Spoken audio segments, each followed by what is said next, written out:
Get out! Old man Bennett is dead, and so is your free ride. That was Vanessa, my daughter-in-law, throwing my leather suitcases into the mud just 2 hours after my only son was lowered into the ground. She stood on the porch of the house I paid for, sipping expensive wine and laughing as the rain soaked my clothes. She told me I would die in a state-run nursing home, penniless and forgotten. She thought she had won the game. She thought the house, the cars, and the life insurance were hers. But she forgot one small detail. She forgot that before I was a grieving father, I was a structural engineer who built the bridges this city drives on. I know how to find cracks in concrete, and I definitely know how to bring a structure down.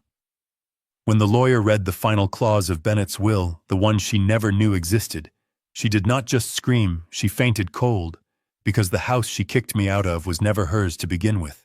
Before I tell you how I dismantled her life piece by piece, please tell me in the comments where you are watching from. Hit like and subscribe if you have ever had to stand your ground against someone who underestimated you. The rain at Oakwood Cemetery in Chicago felt less like water and more like ice shards against my neck.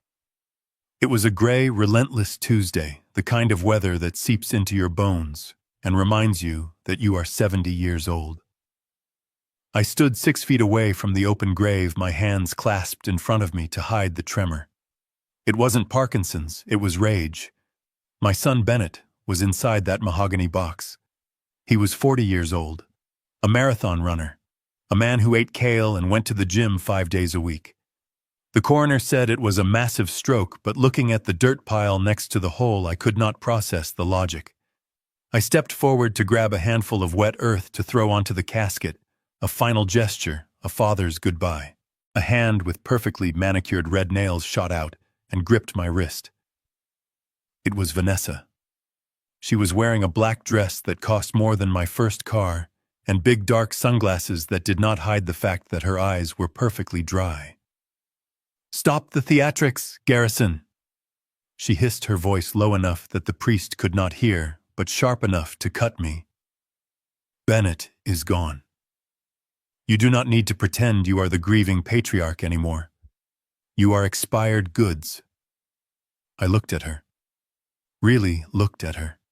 For 10 years I had treated this woman like a daughter. When Bennett's startup needed capital, I sold my auto repair shop, the one I built from the ground up, to give him $200,000. I moved into their guest suite to help with the bills when things got tight. I fixed the plumbing. I mowed the acre of lawn. I picked up my grandson Leo from school every single day. "Vanessa, release my arm," I said, my voice gravelly. She shoved my hand away, wiping her palm on her dress, as if I were contagious. "Just get it over with. I have a reservation at the Drake for the reception, and I am not missing it because you want to have a moment." I looked past her shoulder. Standing behind a large oak tree about 20 yards away was a man. He was tall, wearing a charcoal suit that fit too well, and he was watching us. Not watching the funeral, watching Vanessa. I saw her subtle nod to him. A signal. My engineer's brain cataloged the data point immediately. Who brings a secret date to a husband's funeral? I dropped the dirt. It hit the wood with a hollow thud that echoed in my chest. "Goodbye, son," I whispered. "I failed you. I didn't see the snake in your bed until it was too late." Vanessa turned on her heel and marched toward the waiting limousine without waiting for me. I was left standing in the mud. The other mourners, mostly business associates of Bennett, and a few of my old friends from the construction days, gave me pitying looks. I waved them off. I walked to my own car, a 10-year-old Ford sedan that I kept running with my own tools, and followed the procession. I did not go to the reception. I could not stomach watching Vanessa drink champagne while my son's body was still cold. I drove straight to the house in Naperville. It was a sprawling brick colonial estate, the kind of house that screamed success. I had designed the structural reinforcements for the basement myself years ago to turn it into a high-tech server room for Bennett's company. I knew every beam, every joist, every wire in that house.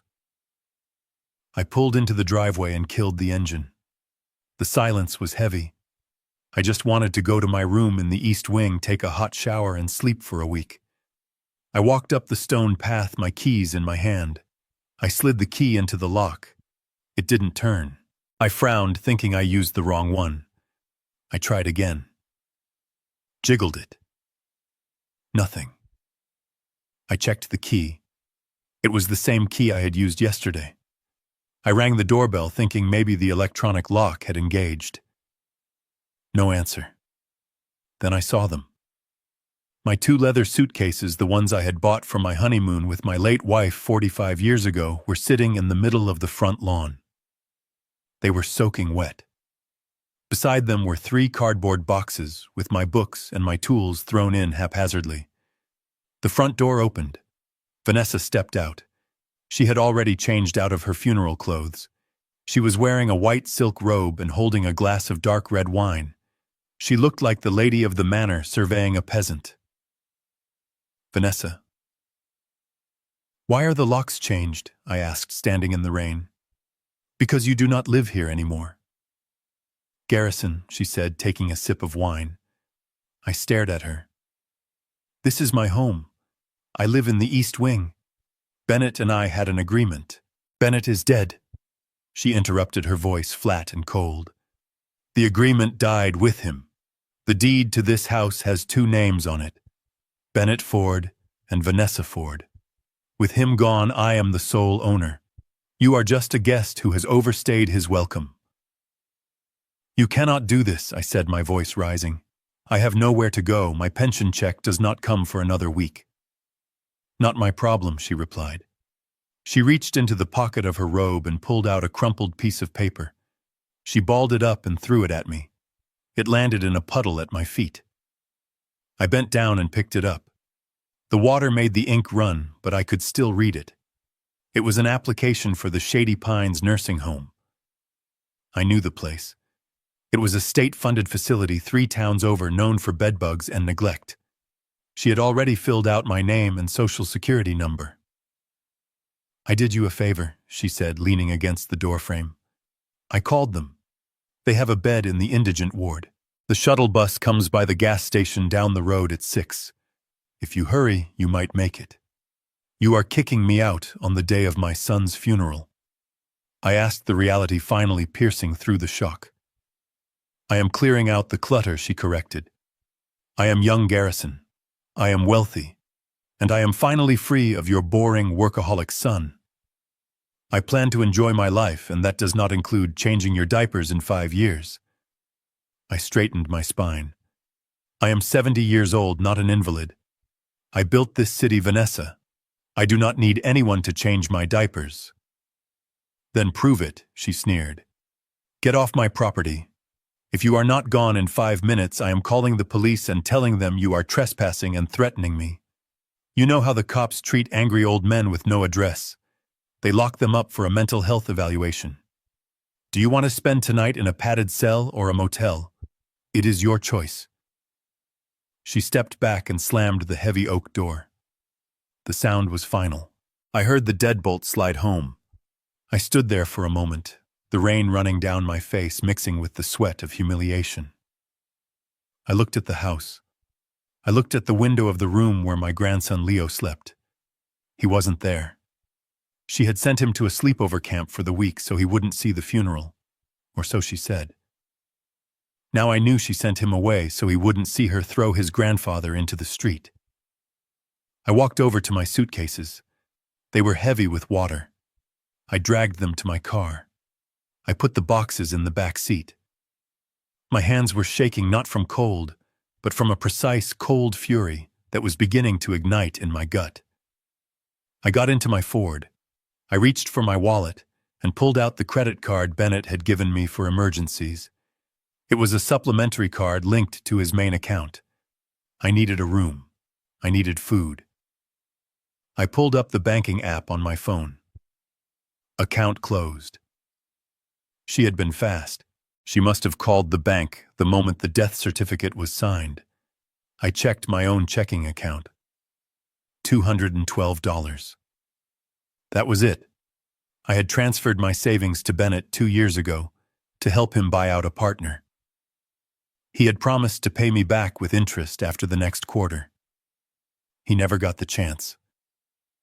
$200, a tank of gas, a cheap room, a meal. I started the car and backed out of the driveway. I did not look back at the house. I drove toward the highway, my mind racing. Most men my age would have broken down. They would have driven to the nursing home, signed the papers, and accepted their fate. They would have sat in a wheelchair, staring at a wall, waiting to die. But I am not most men. I am a structural engineer. When a bridge has a defect, you do not paint over it. You strip it down to the foundation. You find the stress point, and you apply pressure until the whole thing comes down so you can build it right. Vanessa was the defect, and I was going to bring her down. I pulled into the parking lot of the Starlight Motel off Interstate 55. The neon sign buzzed with a dying flicker. The no in vacancy was burnt out. It was perfect. It was the kind of place where people went when they wanted to disappear or when they had nowhere else to exist. The lobby smelled of stale cigarette smoke and cheap lemon cleaner. The clerk was a kid with headphones around his neck who didn't even look up from his phone. $50 a night, he mumbled. Cash up front. No refunds. I counted out 3,000 bills. 3 nights. I took the key to room 1004. The room was small, with a carpet that had seen better decades and a bed that sagged in the middle. I sat on the edge of the mattress and listened to the trucks roaring by on the highway. I was wet, cold, and effectively homeless. I took out my wallet and laid everything on the nightstand.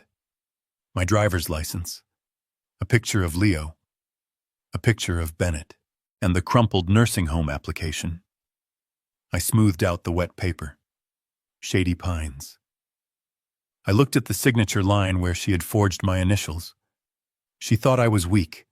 She thought I was just an old mechanic who got lucky. She didn't know about the other life I lived before I bought the shop. She didn't know about the patents I held for industrial concrete reinforcement. She didn't know that I had a network of friends who weren't country club members but were guys who could find information that wasn't on Google. I picked up my phone. It was an old model, but it worked. I dialed a number I hadn't called in 5 years. Mitch, it's Garrison. There was a pause on the line, then a gruff voice answered. Garrison. I heard about Bennett. I am so sorry. I was going to come to the service, but I hate funerals. I know Mitch. I need a favor. Name it. I need you to run a background check on a guy. I don't have a name, but I have a description. Tall, charcoal suit, expensive haircut. He was at the funeral. And Mitch, I need you to find out who was the attending physician when Bennett died. There was a silence on the line. Then the sound of a lighter clicking. You think it wasn't a stroke, don't you? I don't think anything yet, Mitch. But my daughter-in-law just kicked me out of my own house and canceled my cards 2 hours after the burial. She is moving too fast. People who are grieving don't move fast.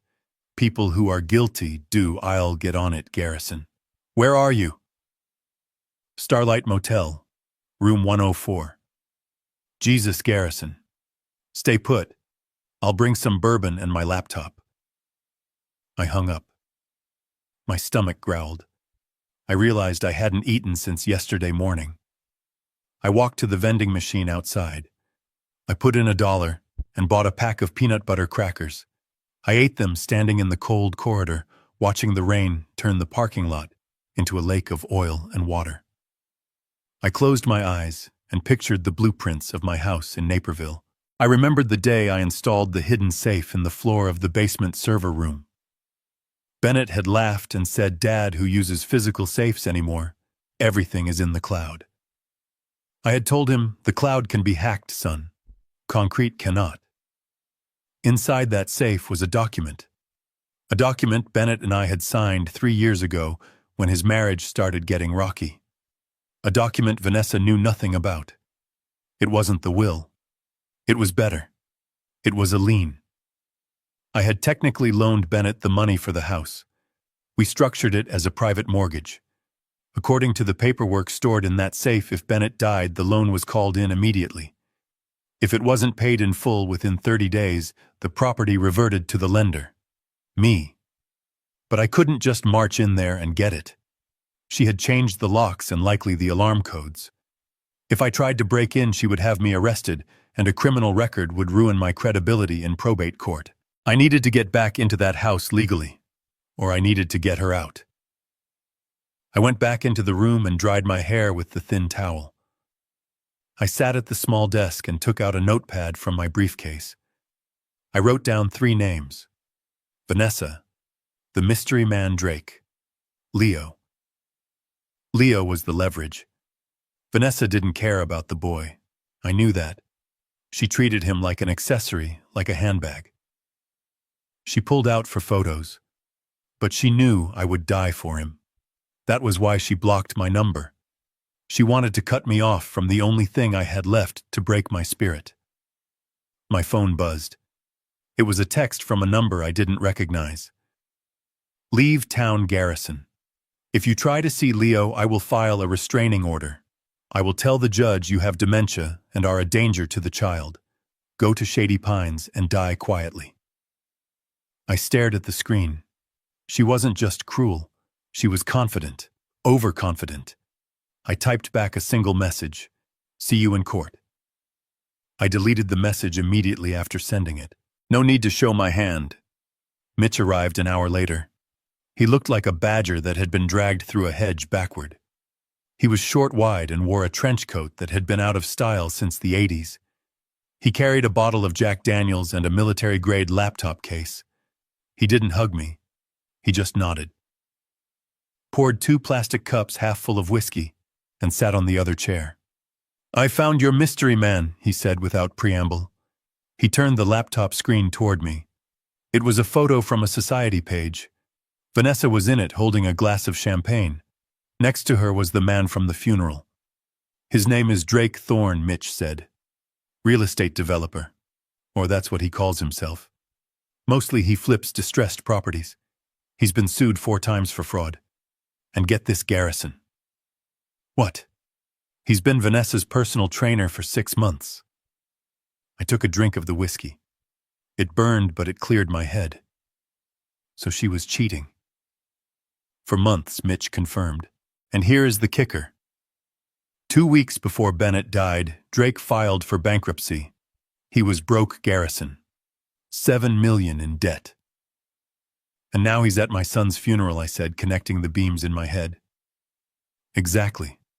And guess who just updated her life insurance policy on her husband 3 months ago? I looked at Mitch. Vanessa. Double indemnity, Mitch said.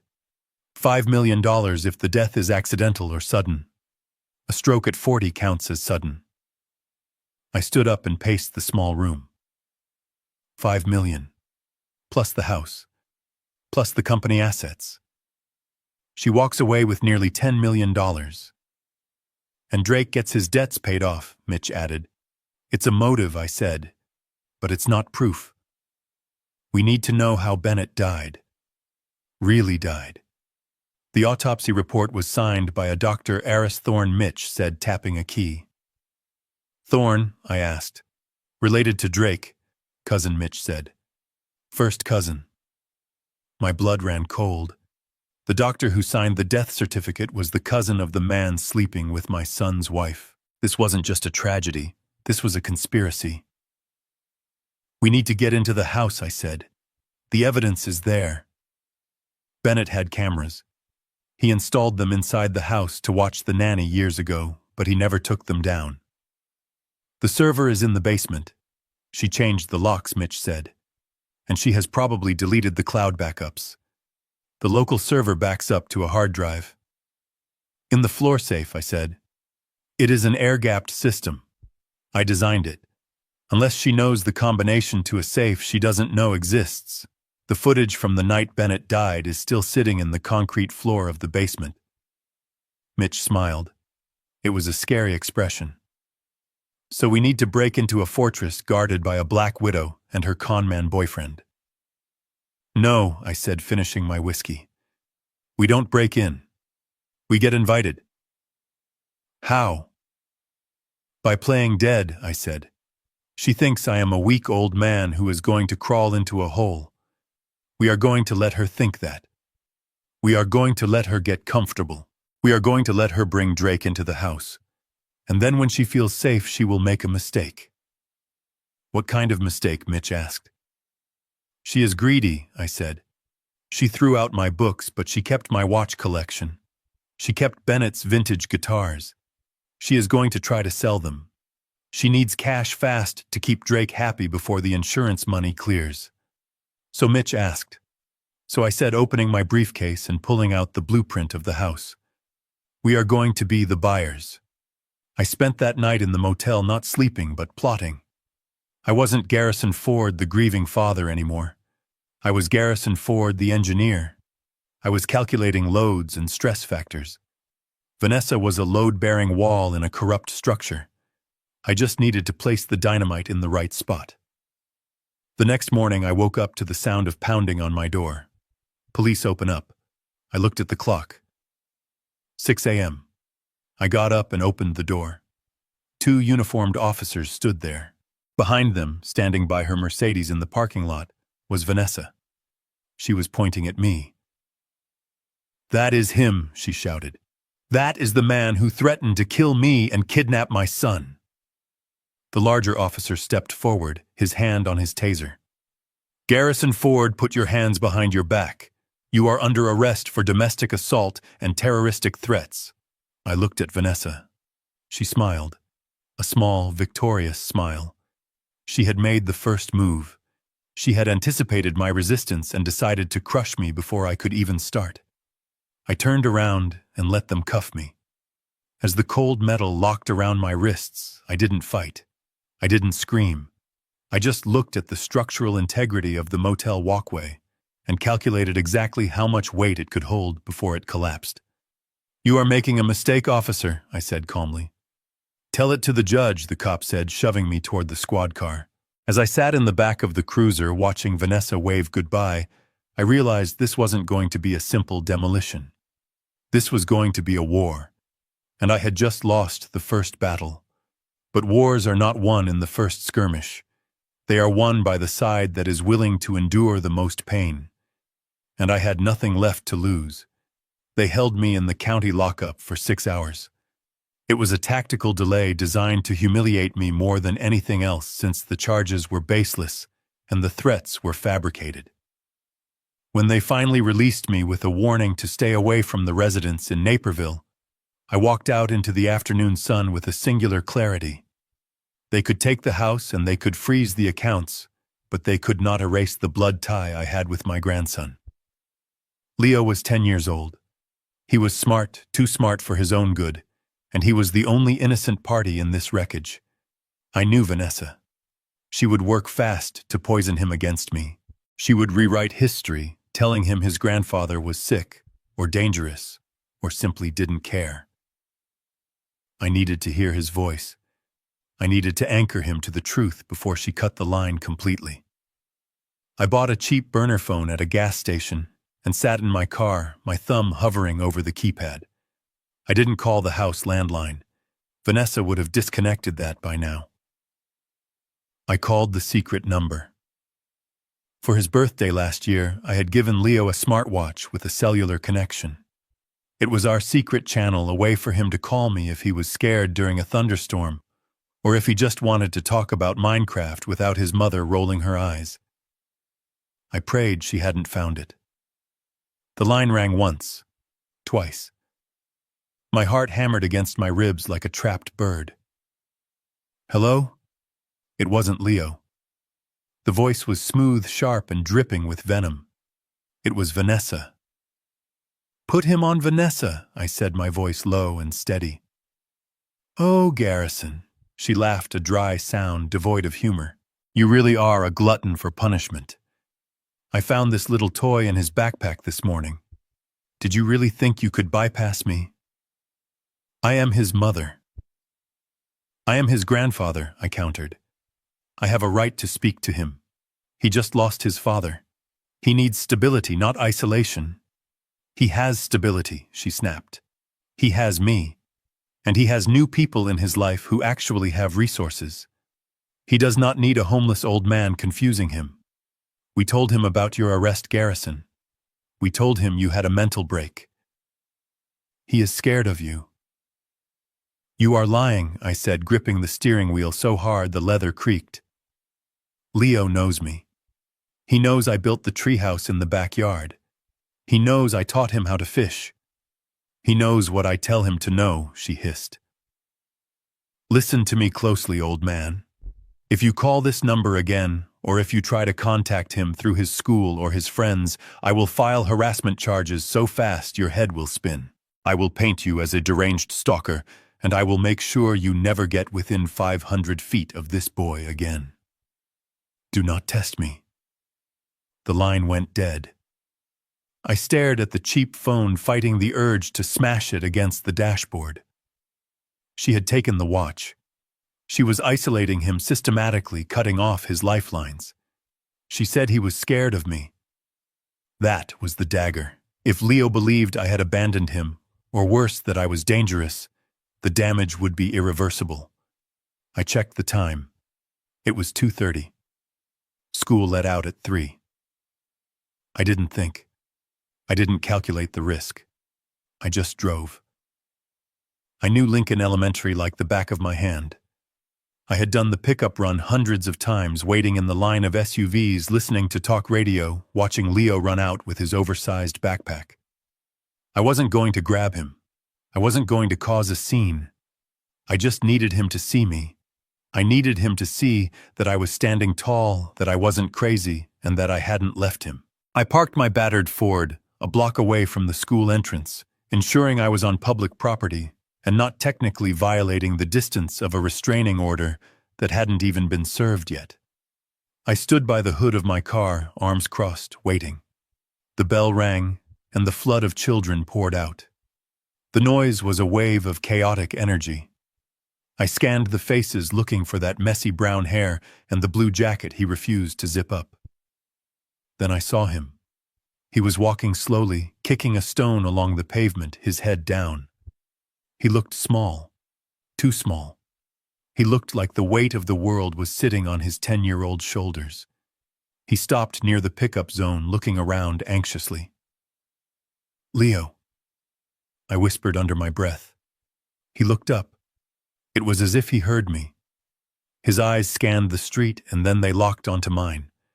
For a second time, stopped. I saw the confusion on his face, followed immediately by a flash of pure, unadulterated relief.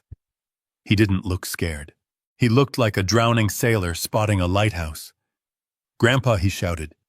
He dropped his backpack and started to run toward me. He didn't care about the cars or the teachers. He just wanted to get to me. My heart soared.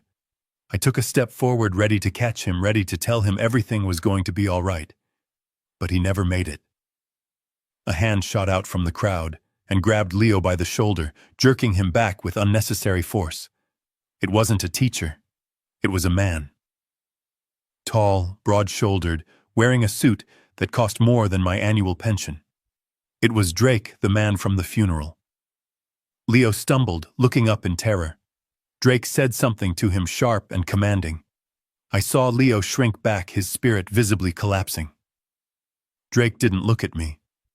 He looked through me as if I were part of the scenery, a piece of trash on the sidewalk. He kept a tight grip on Leo's arm, guiding him forcefully toward a sleek black BMW parked in the loading zone. "Hey!" I shouted, taking a step into the street. "Get your hands off him!" Drake ignored me. He opened the back door of the BMW and practically shoved Leo inside. Then he turned around. He wasn't looking at me anymore. He was looking at the driver's side. The driver's door opened and Vanessa stepped out. She wasn't wearing morning clothes.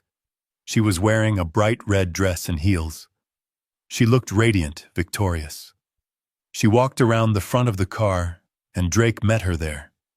Right there in front of the elementary school, in front of my grandson, who was watching from the back seat in front of the teachers and the other parents. Drake pulled my daughter-in-law close and kissed her. It wasn't a friendly peck. It was a claim. It was a public display of dominance and ownership. Vanessa melted into him, laughing softly as she pulled away. She glanced over Drake's shoulder and saw me standing by my car. She didn't look angry. She smiled. It was a cold, dead smile that said, "I won." They got into the car. The engine of the BMW purred a sound of expensive engineering, and they pulled away, leaving me standing in the exhaust fumes. I watched Leo's face in the rear window. He had his hand pressed against the glass. He wasn't crying. He was watching me, waiting for me to do something. And in that moment, standing on the cracked pavement, with my fists clenched at my sides, I realized something terrifying. This wasn't just about greed. This wasn't just about the house or the insurance money. This was an erasure. They were rewriting the narrative of my family, replacing my son and me with this stranger, this Drake character. They were stealing my grandson's future. I didn't chase the car. I didn't scream. I got back into my Ford and sat in the silence. My engineer's brain began to deconstruct the scene I had just witnessed. Drake was driving a new BMW, but Mitch had said he was bankrupt. Vanessa was kissing him in public 2 days after her husband died, which meant she felt untouchable. Overconfidence. That was a structural flaw. They thought I was broken. They thought the sight of them together with my grandson would crush me. But they were wrong. It didn't crush me. It focused me. I pulled out my notebook and wrote down the license plate number of the BMW. Then I wrote down the time and the location. I was done reacting. I was done being the victim. If they wanted to play dirty, I would show them what happens when you try to bury a man who knows how to dig. I started the engine. I had a meeting to get to, and for the first time in days, I knew exactly where I was going. The drive to Mitch's place was a blur of gray highway and grinding teeth. I wasn't going to a home or an office, I was going to a bunker.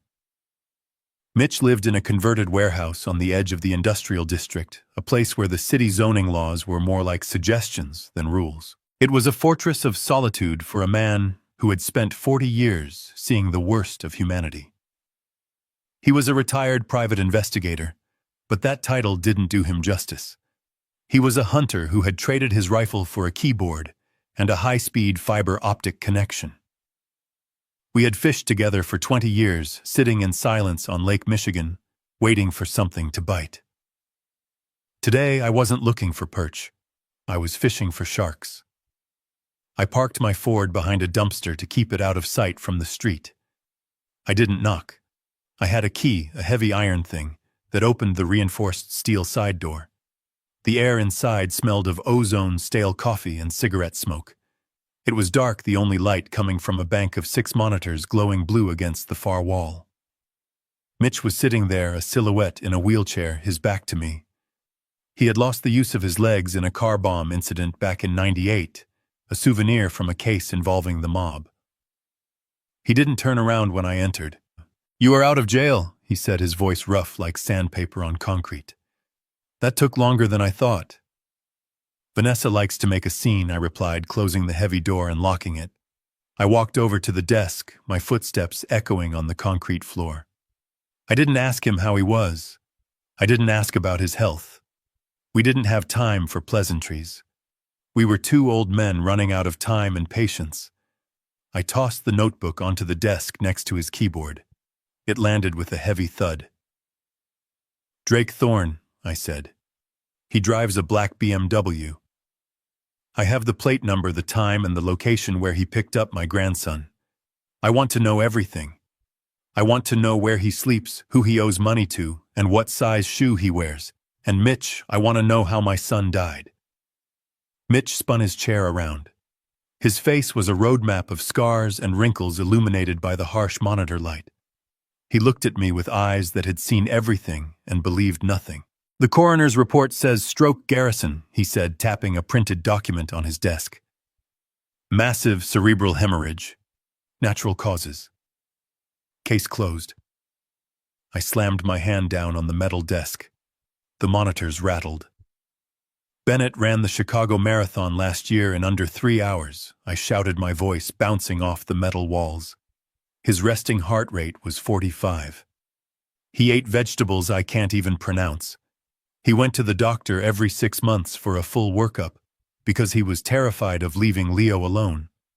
A 40-year-old man in peak physical condition does not just drop dead of a stroke without a warning sign. Systems do not fail without a stressor, Mitch. You know that. I know that. Mitch looked at me for a long moment, assessing my state. He saw the desperation, but he also saw the logic. He picked up the report and flipped through it. Dr. Eris Thorne signed off on it, he muttered. Same last name as your boy Drake. That is sloppy. Criminals used to have standards. It is not sloppy if they think no one is looking, I said, pacing the small space. They think I am a senile old man who is going to sign myself into a nursing home. They think the police are lazy. They are betting on apathy. But they forgot about me. Mitch turned back to the screens. His fingers flew across the keyboard, a rhythmic clatter that sounded like a machine gun. I am already running the plates on the BMW, he said. It is a lease, registered to a shell company in Delaware. Typical. But the company is linked to a P.O. box in the city that receives mail for 3 other businesses that have been flagged for fraud. Drake Thorne isn't a developer, Garrison. He is a parasite. He finds a host, he bleeds them dry, and he moves on. And Vanessa is the host, I said. Or the accomplice, Mitch corrected. Do not paint her as a victim yet. She let him pick up your grandson. She kissed him in public. She is in on it. I pulled a metal stool up to the desk and sat down. My knees cracked. I felt every year of my age, but my mind was sharp, a focused laser beam of intent. We need to see inside the house, I said. Mitch stopped typing. He looked at me over the rim of his glasses. She changed the locks, Garrison. And if she has Drake there, he has probably swept for bugs. If we try to plant something now, we will get caught. And breaking and entering will put you back in a cell for real this time. I don't need to plant anything, I said, leaning forward. The bugs are already there. Mitch frowned. What are you talking about? 10 years ago when Bennett bought that house, I oversaw the renovation, I said.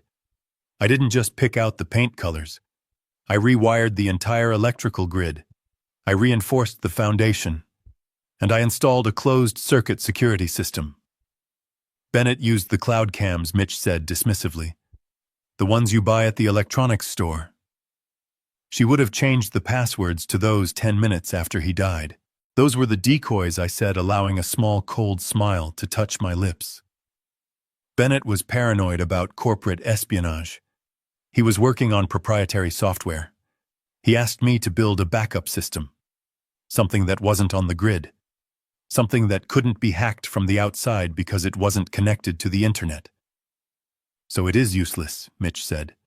If it is not on the internet, we can't access it from here. It wasn't connected to the internet, I corrected. It was connected to a dedicated hard line buried under the foundation running to the utility box on the street. It was an air-gapped closed loop recording to a server farm I built in a sub-basement room behind the wine cellar. A room Vanessa thinks is just a structural support pillar. Mitch's eyebrows went up. He looked at me with new respect. You built a panic room for data. I built a black box, I said.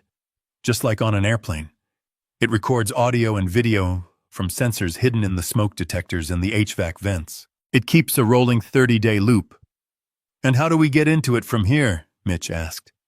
If it is a hard line, we need to tap the physical wire. I reached into my pocket and pulled out a small black USB drive. When I installed the system, I built a back door, I said. I installed a cellular transmitter in the utility box. It is dormant. It only wakes up if it receives a specific encrypted signal. It bridges the hard line to a cellular frequency for exactly 60 minutes. Enough time to download what we need. I handed him the drive. This has the handshake protocol and the encryption keys, I said. Wake it up, Mitch. I want to see what is happening in my house. Mitch took the drive. He didn't smile, but his eyes lit up. It was the look of a master craftsman being handed a new tool. He plugged it in. He brought up a terminal window, a black screen with green text. He started typing commands. The room fell silent except for the hum of the cooling fans and the click of the keys. I watched the screen, my breath held in my chest. This was the gamble. If Vanessa had found the room, or if Drake had hired a professional sweeper who checked the utility box, we were dead in the water. Connecting to remote node. Mitch muttered. Handshake initiated. A progress bar appeared on the screen. It moved agonizingly slow. 10%. 20, come on, I whispered. If this works, Mitch said, his eyes glued to the screen, we are going to burn through a lot of data. The quality is going to be garbage until the buffer clears. I don't need 4K resolution, I said. I just need the truth. 50%. 70. Suddenly the screen flickered. The code vanished, replaced by a grid of 9 camera feeds. The image was grainy at first, pixelated and gray. Then it sharpened. My breath hitched. I was looking at my living room. It was strange seeing it from this angle high up near the ceiling vent. The furniture was the same, the leather sofa I had fallen asleep on, countless times the fireplace where we hung stockings at Christmas. But the atmosphere was wrong. There were boxes everywhere. Not moving boxes, selling boxes. My books were gone. Bennett's collection of vintage vinyl records was stacked by the door, ready to be shipped. I looked at the feed from the kitchen. Vanessa was there. She was wearing a silk blouse and drinking wine. She was laughing. She was leaning against the counter, and Drake was standing in front of her. He had his jacket off, his sleeves rolled up. He was eating an apple, taking big, arrogant bites. He looked comfortable. He looked like he owned the place. They are moving fast, Mitch said, pointing to another feed. This was the dining room. The table was covered in papers. Legal documents. Zoom in on that, I said, pointing to the pile. Mitch tapped a few keys. The image expanded. The resolution wasn't high enough to read the text, but I could see the letterheads. Real estate contracts, auction house estimates, and something else. A stack of brochures for luxury condos in Miami. She is liquidating, I said, my voice cold. She is selling everything. The house, the collections, the art. She is going to cash out and run. Look at the timestamp, Mitch said, pointing to the corner of the screen. I looked. It was live. I was watching them in real time. Now let's go back, Mitch said. You said it holds 30 days. Go to Tuesday night, I said. The night Bennett died. Mitch typed in the date. The screen went black for a second, buffering. Then it popped back up. It was 8 p.m. The living room was dark. Then the light snapped on. Bennett walked into the frame. Seeing him alive, walking, breathing, made my heart stop. He looked tired. He was wearing his running gear. He had just come back from a jog. He went to the kitchen and poured a glass of water. He looked healthy. He looked strong. Then Vanessa entered the frame. She wasn't wearing workout clothes. She was wearing a cocktail dress. She looked angry. She was shouting. There was no audio on this feed, yet Mitch was working on isolating the sound channel, but the body language was clear. It was an argument. A bad one. Bennett slammed his glass down on the counter. Water splashed everywhere. He pointed a finger at her. He was yelling back. He looked furious. He reached into his pocket and pulled out a piece of paper. He waved it in her face. Vanessa froze. She stared at the paper. Then she lunged for it. Bennett pulled it back. He shouted something else. He turned around and started walking toward the stairs. Wait, Mitch said. Look at the timestamp. 8:14 p.m. Bennett was walking up the stairs. Vanessa was following him, screaming. They went out of frame of the kitchen camera. Switch to the landing camera, I ordered. Mitch switched feeds. We were now looking at the top of the stairs. Bennett appeared coming up. He was clutching the paper. He looked winded now. He was clutching his chest. "Wait," I said. "Rewind." Mitch skipped back 10 seconds. Bennett was clutching his chest before he hit the top step. He stopped. He leaned against the railing. He dropped the paper. It fluttered down the stairs. Vanessa appeared at the bottom of the frame. She saw him stop. She didn't run to help. She stopped. She watched. Bennett fell. It wasn't a push. It wasn't a blow. He just collapsed. He hit the floor of the landing hard. He didn't move. Vanessa stood there. She watched him for a full 10 seconds. Then she walked up the stairs slowly. She stepped over his body. She didn't check his pulse. She didn't call 911. She picked up the paper he had dropped. She looked at it. She folded it and put it in her pocket. Then she took out her phone. She didn't dial 3 digits. She dialed a number and held the phone to her ear. She spoke calmly.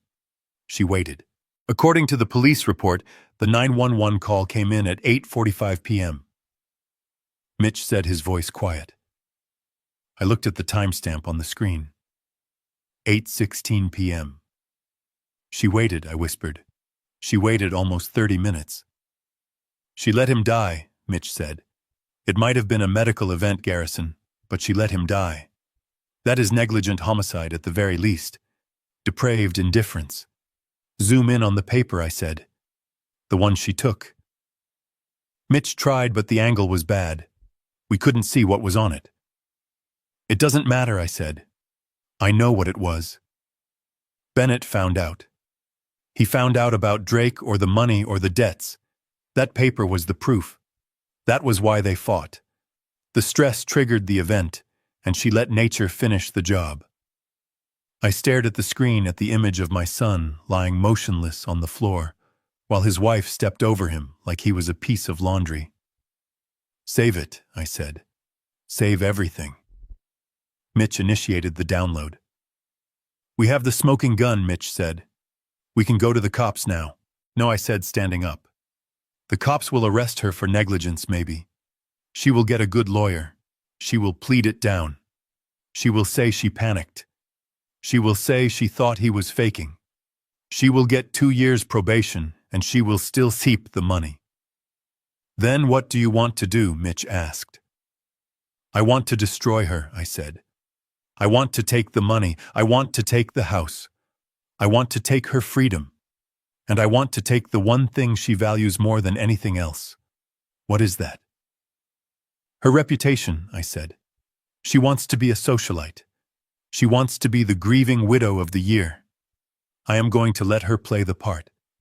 And then I am going to drop the curtain while the whole world is watching.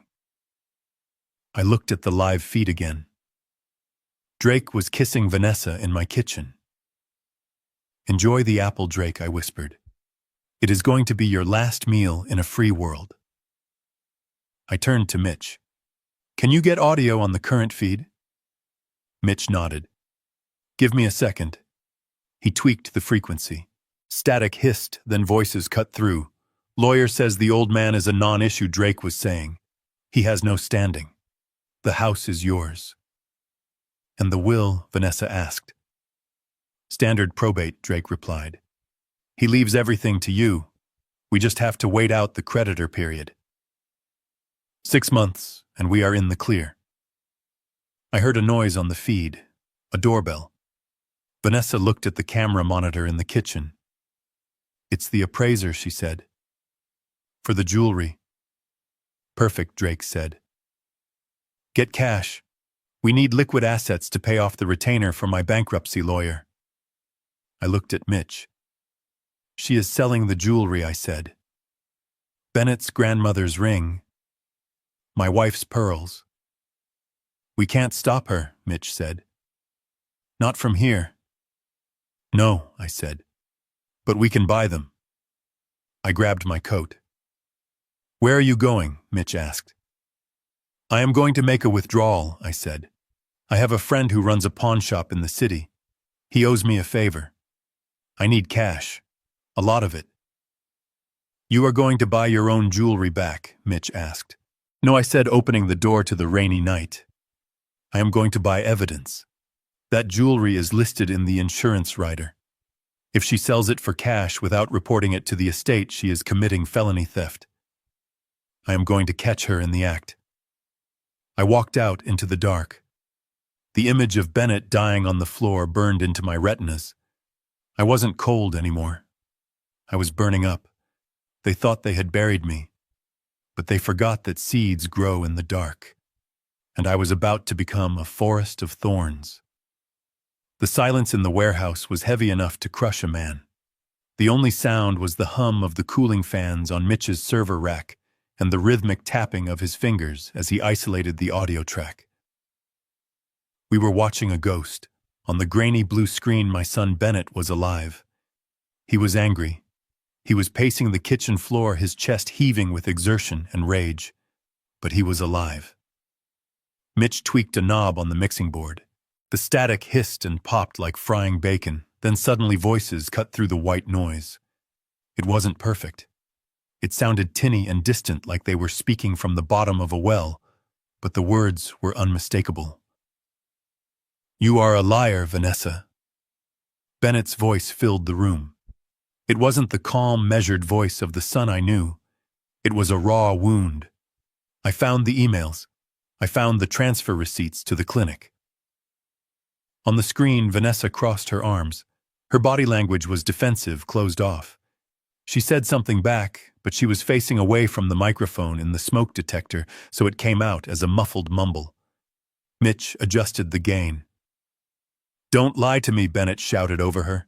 He reached into his pocket and pulled out a crumpled piece of paper. He slammed it onto the granite island. It was a DNA test. I knew it the moment I saw the letterhead. I watched my son's face contort in agony. It wasn't just anger. It was the look of a man who realizes his entire life is a fraud. Leo isn't mine, is he? Bennett screamed. 10 years, Vanessa. You let me raise him. You let me love him. You let me build a life around a lie. Who is he? Is he Drake's? Is that why you hired him? I felt like I had been punched in the gut. I gripped the edge of Mitch's metal desk so hard my knuckles turned white. Leo, my grandson. The boy I taught to fish. The boy who looked at me with Bennett's eyes. But they weren't Bennett's eyes.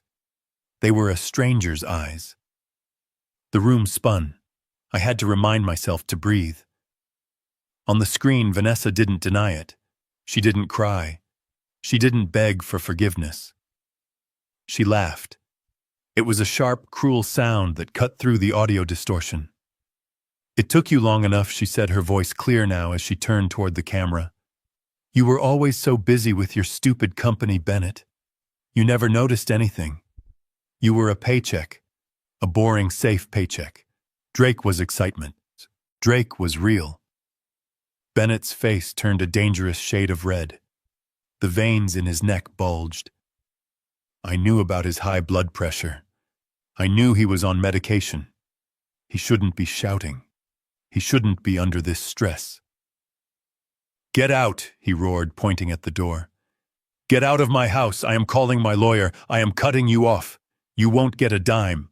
I am going to take Leo, and you will never see him again. You can't take him, Vanessa sneered. He isn't yours, remember. You have no rights. You are just the man who paid the bills. Bennett lunged toward her, not to hit her, but to grab her phone, which was sitting on the counter. He wanted to make a call. Vanessa snatched it away. They grappled for a second. It wasn't a violent fight, just a desperate struggle for control. Bennett stumbled back. He looked winded. He brought a hand to his chest, rubbing his sternum. I leaned forward toward the screen, whispering to a dead man. Sit down, Bennett. Just sit down. Breathe, son. He didn't sit. He didn't. He turned and walked toward the hallway. He was going to the landline in his office upstairs. He was determined. Vanessa followed him, screaming insults that I won't repeat. She was goading him, pushing him, trying to hurt him one last time. Bennett reached the landing of the stairs. He stopped. He grabbed the banister with his left hand. His right hand clutched his chest again, tighter this time. He swayed. I saw the moment the stroke hit. It wasn't like in the movies. There was no dramatic speech. His knees just buckled. His structural integrity failed. He tried to take a step, but his foot didn't lift. He pitched forward. He hit the stairs hard. His head cracked against the wooden riser with a sound that made Mitch flinch. He tumbled down 3 steps and landed in a heap on the landing floor. He tried to push himself up. His arm shook, then collapsed. He rolled onto his back, staring up at the ceiling, staring up at Vanessa. Vanessa stood at the top of the stairs. She looked down at him. She didn't scream. She didn't run to him. She stood there perfectly still, watching him twitch. "Help," Bennett wheezed. The audio picked it up clearly. It was a wet, gurgling sound. "Help." Vanessa took a step down. She leaned over the railing. She looked at him with the curiosity of a child watching a bug writhe on a pin. "If I help you," she said, her voice calm, chillingly conversational, "you are going to divorce me, aren't you? You are going to ruin me." Bennett's eyes were wide. He was paralyzed. He couldn't speak anymore. He just looked at her, pleading. Vanessa straightened up. She took out her phone. "Call 911. I shouted at the screen, knowing it was useless, knowing I was watching a recording from 3 days ago. "Call the damn ambulance." She didn't call 911. She unlocked her phone and dialed a number. She put it to her ear. "Drake," she said. "It happened." There was a pause. "Yes, just like we talked about." He got upset. He fell. "No, I didn't push him." His heart gave out. "He is on the floor. He is still moving." She listened for a moment, nodding. "Okay, I will wait." "How long?" 20 minutes. "Okay. I love you too." She hung up. I stared at the screen in horror. My brain refused to accept the data. This wasn't negligence. This wasn't panic. This was execution by clock. She was letting him die. She was timing it out, ensuring the brain damage was irreversible, ensuring he couldn't speak, couldn't testify, couldn't change the will. Mitch pointed to the time code on the screen. 8 to 17 p.m. Bennett was still moving.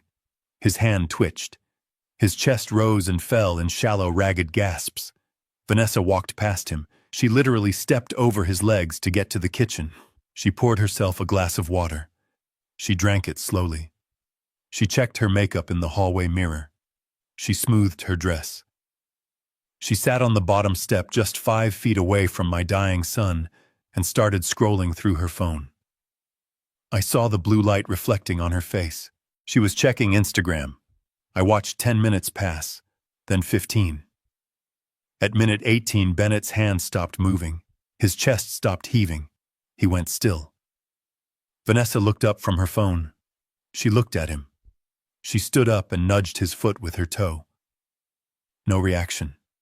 She checked her watch. 25 minutes had passed. She took a deep breath. She messed up her hair. She unzipped her dress slightly to look disheveled. She splashed some water on her face to mimic tears. Then she dialed 911. "Oh my God, please help me," she screamed into the phone, her voice transforming instantly into a hysterical shriek. "My husband collapsed. He isn't breathing. Please hurry, I think he is dead." I turned away from the screen. I felt sick. A deep, violent nausea roiled in my stomach. I walked to the corner of the warehouse and dry heaved into a trash can. My son didn't die of natural causes. He died because his wife watched the clock while his brain starved of oxygen. Mitch paused the video. The room was silent again. That is depraved indifference, Mitch said, his voice low. In this state, if you have a duty of care, like a spouse does, and you willfully withhold aid to cause death, that is murder. Second degree may be first, if a prosecutor has guts. I wiped my mouth and stood up. I felt cold, colder than I had ever felt in my life. The grief was gone, burned away by a white-hot hatred that clarified everything. Leo isn't my grandson, I said, my voice sounding strange to my own ears. Mitch looked at me with sympathy. Garrison, the DNA test was on the counter. We didn't see the results, but Bennett's reaction. I know, I said. He isn't my blood. Drake is his father. That is why Drake was at the school. That is why he grabbed him. He wasn't kidnapping a stranger. He was claiming his property. I walked back to the desk and looked at the frozen image of Vanessa's face. Does it matter? Mitch asked. I thought about the boy, the 10-year-old, who liked building Lego sets and eating mint chocolate chip ice cream. The boy who called me Grandpa. The boy who ran to me in the parking lot. Did biology matter?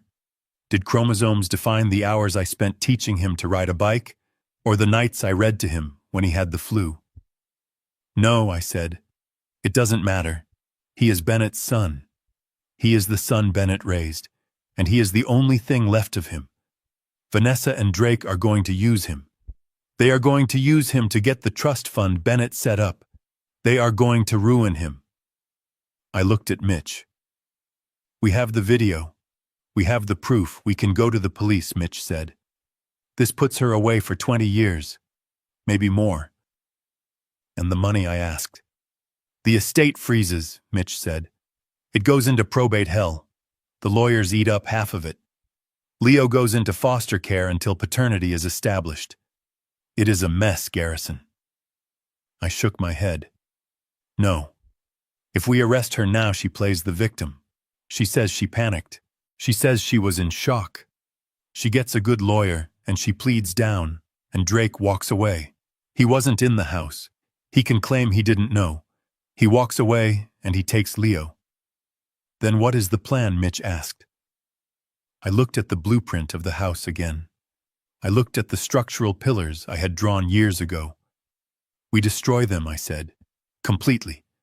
We don't just put them in jail. We take away everything they did this for. We take the money. We take the house. We take their future. How? The reading of the will is on Friday, I said. I saw the email on Bennett's computer in the video feed. Lawrence Stratford is the executor. Lawrence. Mitch whistled. He is the most expensive shark in Chicago. He is also my friend, I said. We served in the Corps together 50 years ago. He wrote Bennett's will, but he also wrote a codicil, a secret amendment that Bennett signed 3 days ago. Wait, Mitch said. You said Bennett found out about the DNA test that night. He found the paper that night, I corrected. But he suspected before. He came to me last week. He asked me how to protect the assets if he divorced her. I sent him to Lawrence. He signed a document that changes everything. Vanessa doesn't know about it. Drake doesn't know about it. They think they are walking into a payday. I looked at the screen one last time at my son's body. I am going to let them walk into that room, I said. I am going to let them think they won. I am going to let them gloat. And then I am going to drop the hammer. But first I need to secure the assets. I need to make sure that when the dust settles, there is something left for the boy. What do you need me to do? Mitch asked. I pointed to the screen. Drake is a gambler, I said. He owes money. Big money. That is why he is desperate. Find out who holds his marker. Find out who he is afraid of. The Russian mob, Mitch guessed. Or the Albanians. Find them, I said, and tell them Drake Thorne is coming into a windfall on Friday. Tell them he is planning to skip town. Mitch smiled. A cruel, jagged smile. You want to sick the wolves on him. I want to distract him, I said. I want him looking over his shoulder while I dismantle his girlfriend. And Vanessa? Mitch asked. I pulled out my phone. I had one more card to play. Vanessa cares about one thing, I said. Her image. She wants to be the queen of Naperville. She wants the country club membership and the charity galas. So I said I am going to ruin her party. I am going to buy every single item she put up for auction. The watches, the guitars, the art. With what money, Garrison? You have $200. I looked at him. I have a patent portfolio worth $10 million that I haven't touched in 20 years because I wanted a simple life. I am going to leverage it. By tomorrow morning, I will have a line of credit that could buy this whole city block. I stood up and buttoned my coat. She called me a penniless old man. She is about to find out that I can buy and sell her soul before breakfast. I walked to the door. Where are you going? Mitch asked. To buy a suit, I said. If I am going to a funeral on Friday, I need to dress for the occasion. And this time I am not going to be the one crying. The flashing lights of the police cruisers cut through the thin curtains of room 104, painting the walls in strobing bursts of red and blue. It was 3 a.m. when the door didn't just knock, it exploded inward. I was sitting on the edge of the bed, still in my clothes, analyzing the blueprints of the house, but I didn't even have time to stand up before 3 officers were in the room. They weren't the local beat cops this time. These were county deputies, and they looked like they were expecting a shootout. Garrison Ford, show us your hands, one of them shouted, leveling a taser at my chest. I raised my hands slowly, palms open. I am unarmed, I said, my voice calm despite the adrenaline dumping into my system. They grabbed me. They didn't ask questions. They spun me around and slammed my face against the cheap drywall. I felt my shoulder pop, the same shoulder I had injured building the suspension bridge in '92. The pain was sharp and white-hot. They cuffed me tight, tighter than necessary, and dragged me out into the humid night air. The parking lot was full of spectators, truckers in their underwear, tourists clutching their robes. But front and center, standing next to a silver sedan that belonged to her lawyer, was Vanessa. She was wearing a trench coat, clutching a handkerchief to her face, crying. It was a performance worthy of an Oscar. He said he was going to take him, she wailed loud enough for the growing crowd to hear.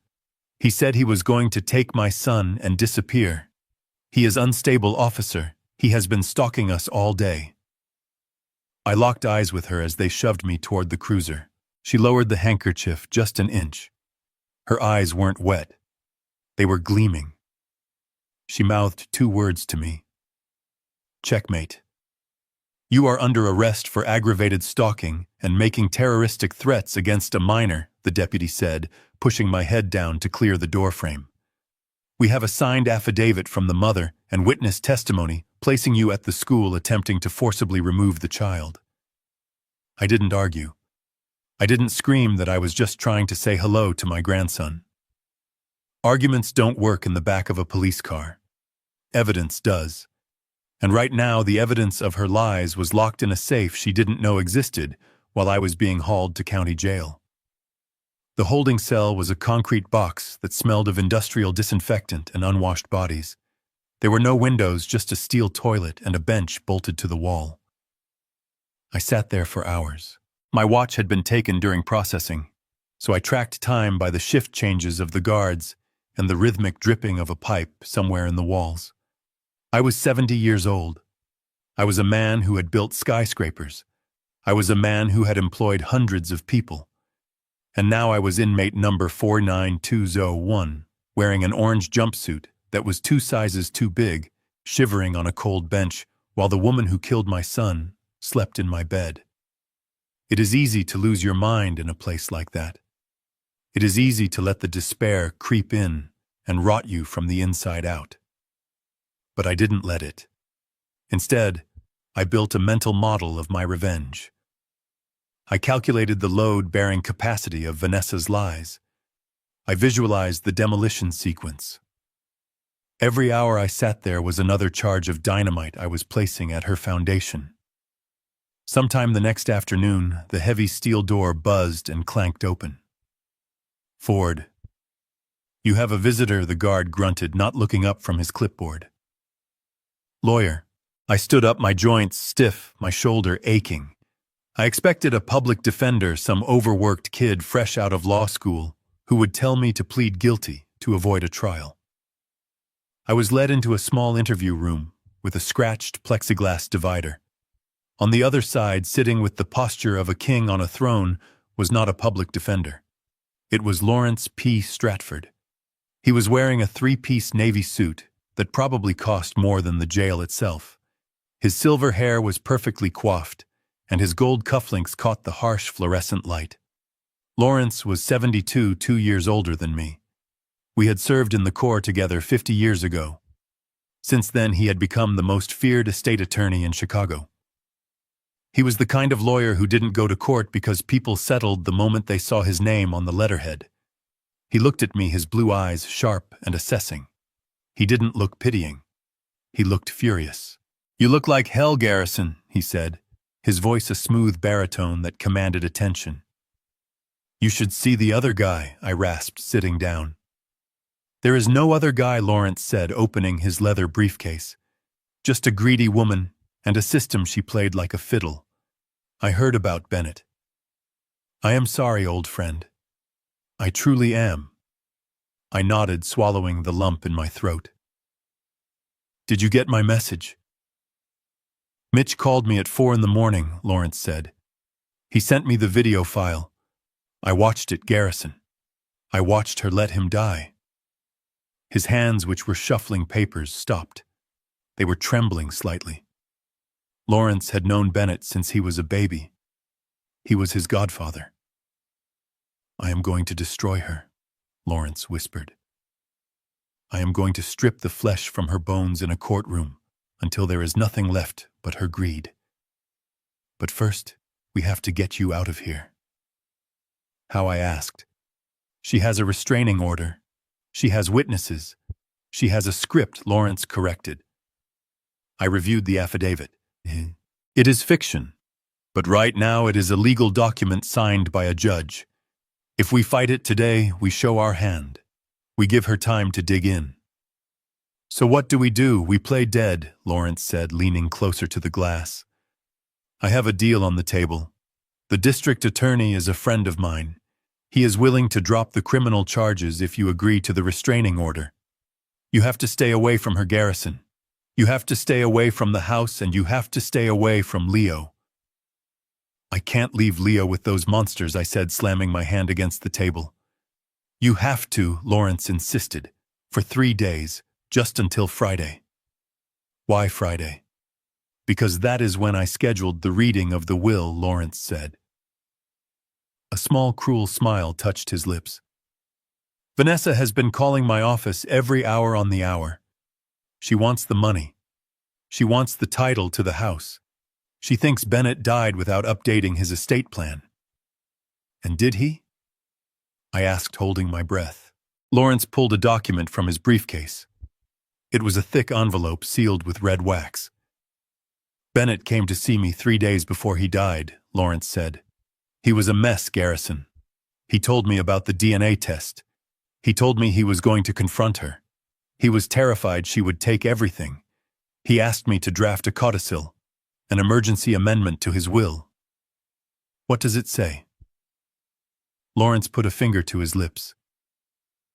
"Vanessa thinks she is inheriting an empire," he said. "She thinks she gets the house, the investment accounts, and the company shares. She thinks she is going to be the Queen of Chicago." "And what is she actually getting?" I asked. Lawrence's eyes glinted with a cold, hard light. "She is getting exactly what she deserves, Garrison. But the beauty of it is the house. She thinks Bennett owned the house. She thinks her name is on the deed because she bullied him into signing a quitclaim deed last year." I felt my heart stop. She bullied him, so she does own it. Lawrence shook his head. "Bennett signed the deed, yes. But Bennett didn't own the land the house sits on. Do you remember the corporate restructuring we did 10 years ago when you loaned him the startup capital?" I frowned, trying to remember. "I signed a lot of papers. I trusted you and Bennett to handle the details."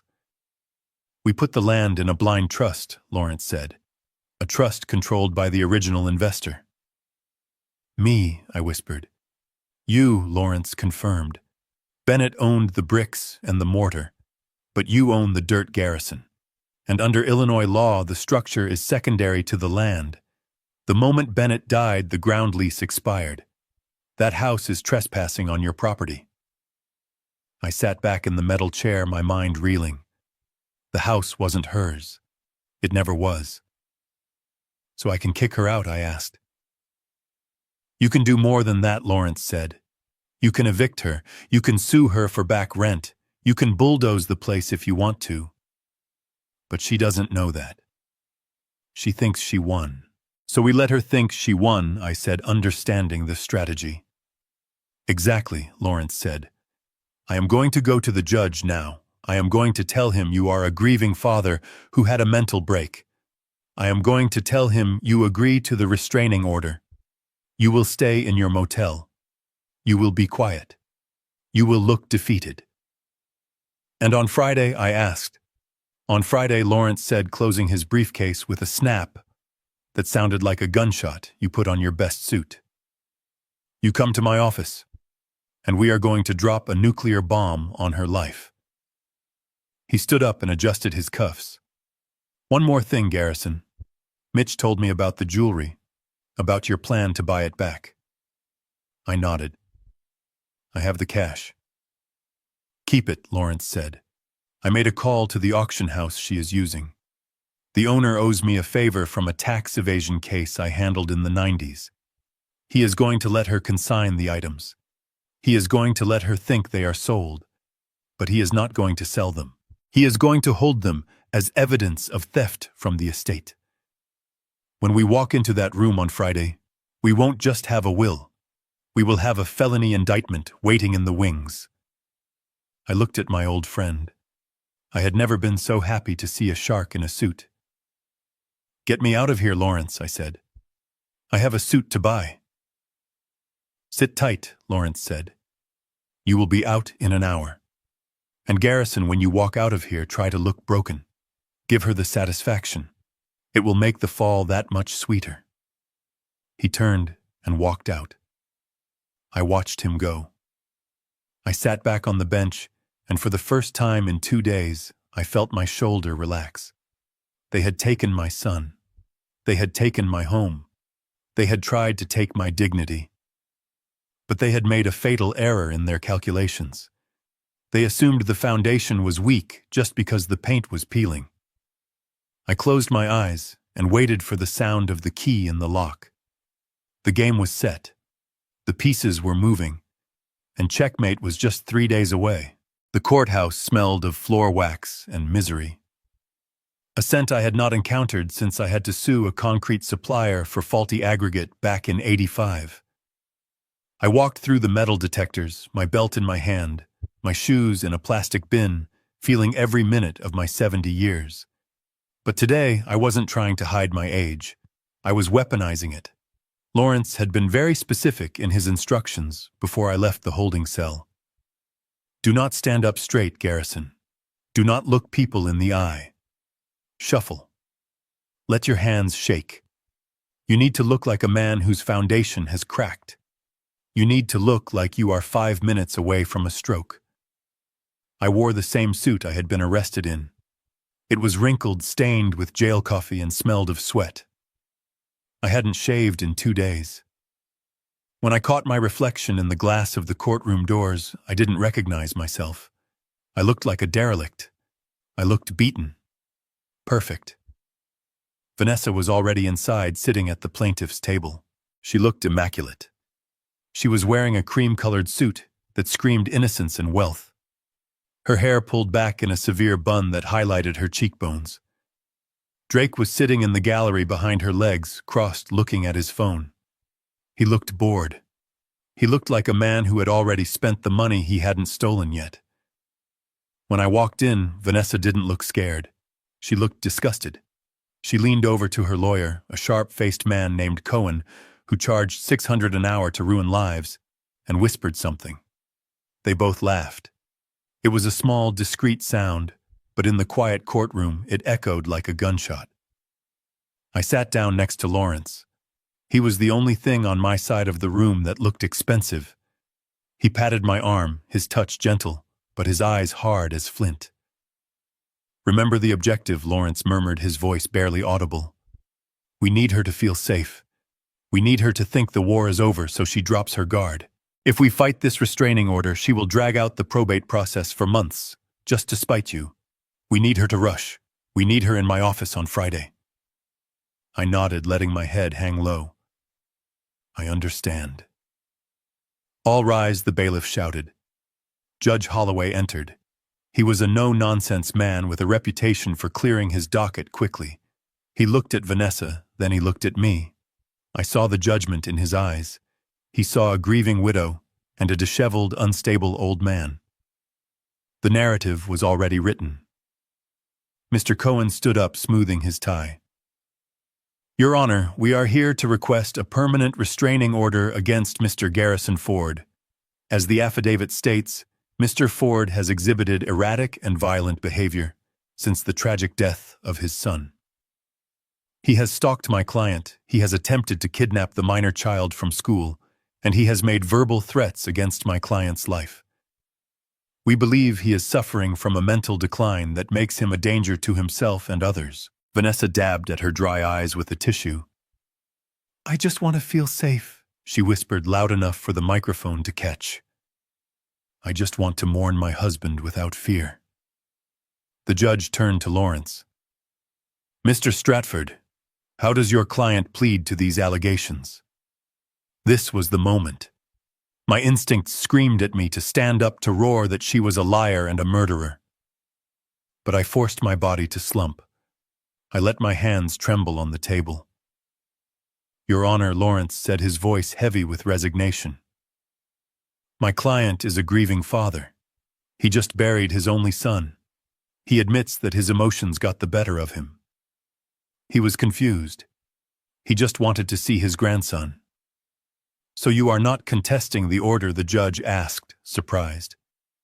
Usually these hearings were a dogfight. Lawrence looked at me, then back at the judge. "Mr. Ford is tired, Your Honor. He has no home. He has no access to his funds.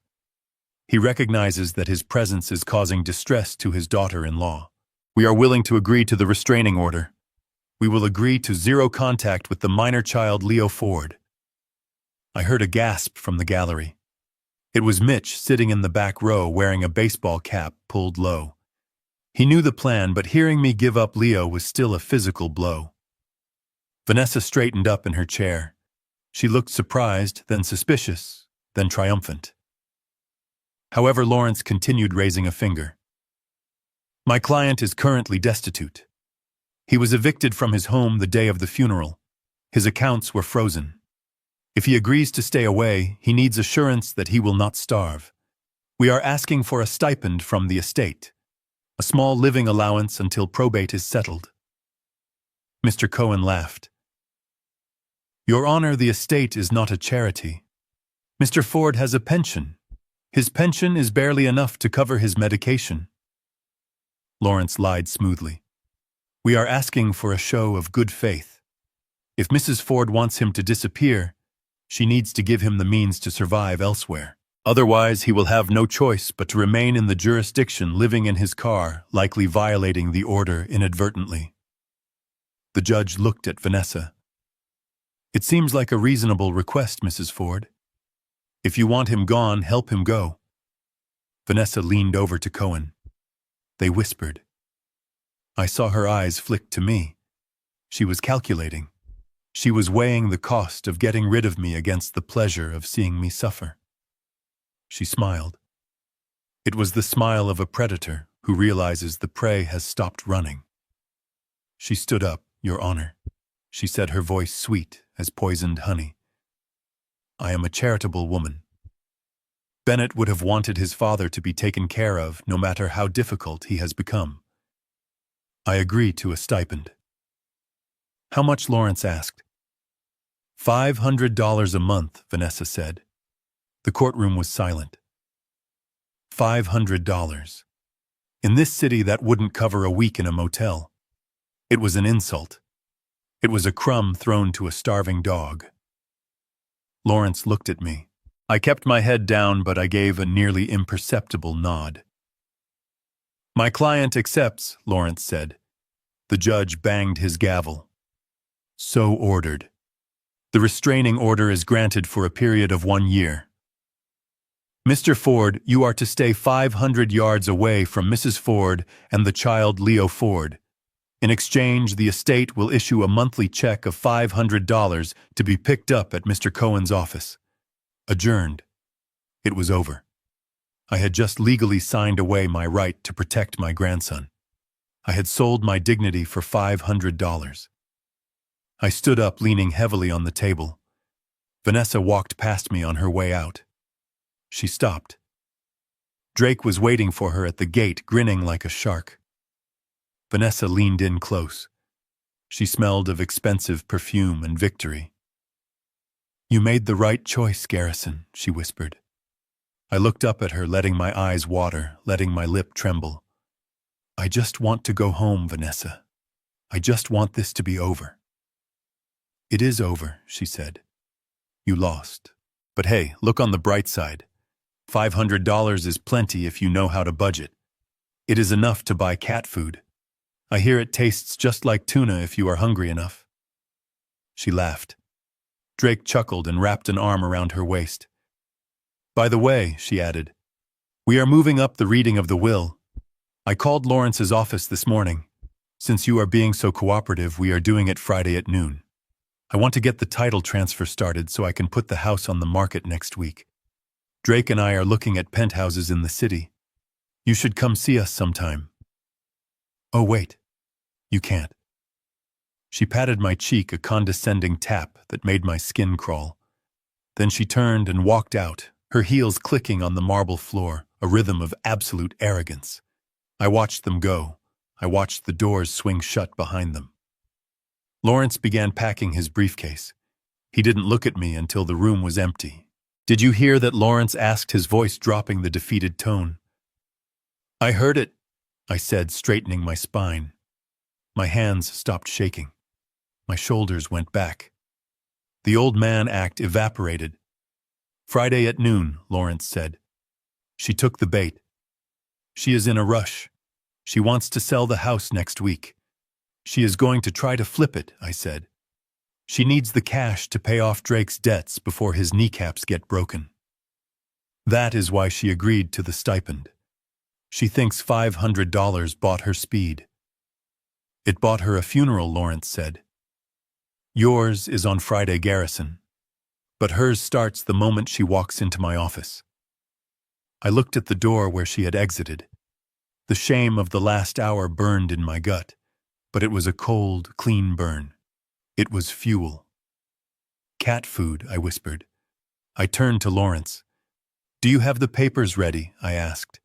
Everything Lawrence said, the real deed, the corporate filings proving you own the construction firm, the trust documents for the land, and the affidavit from the pawnshop owner confirming she consigned the jewelry. "Good," I said. I walked toward the exit. I didn't shuffle this time.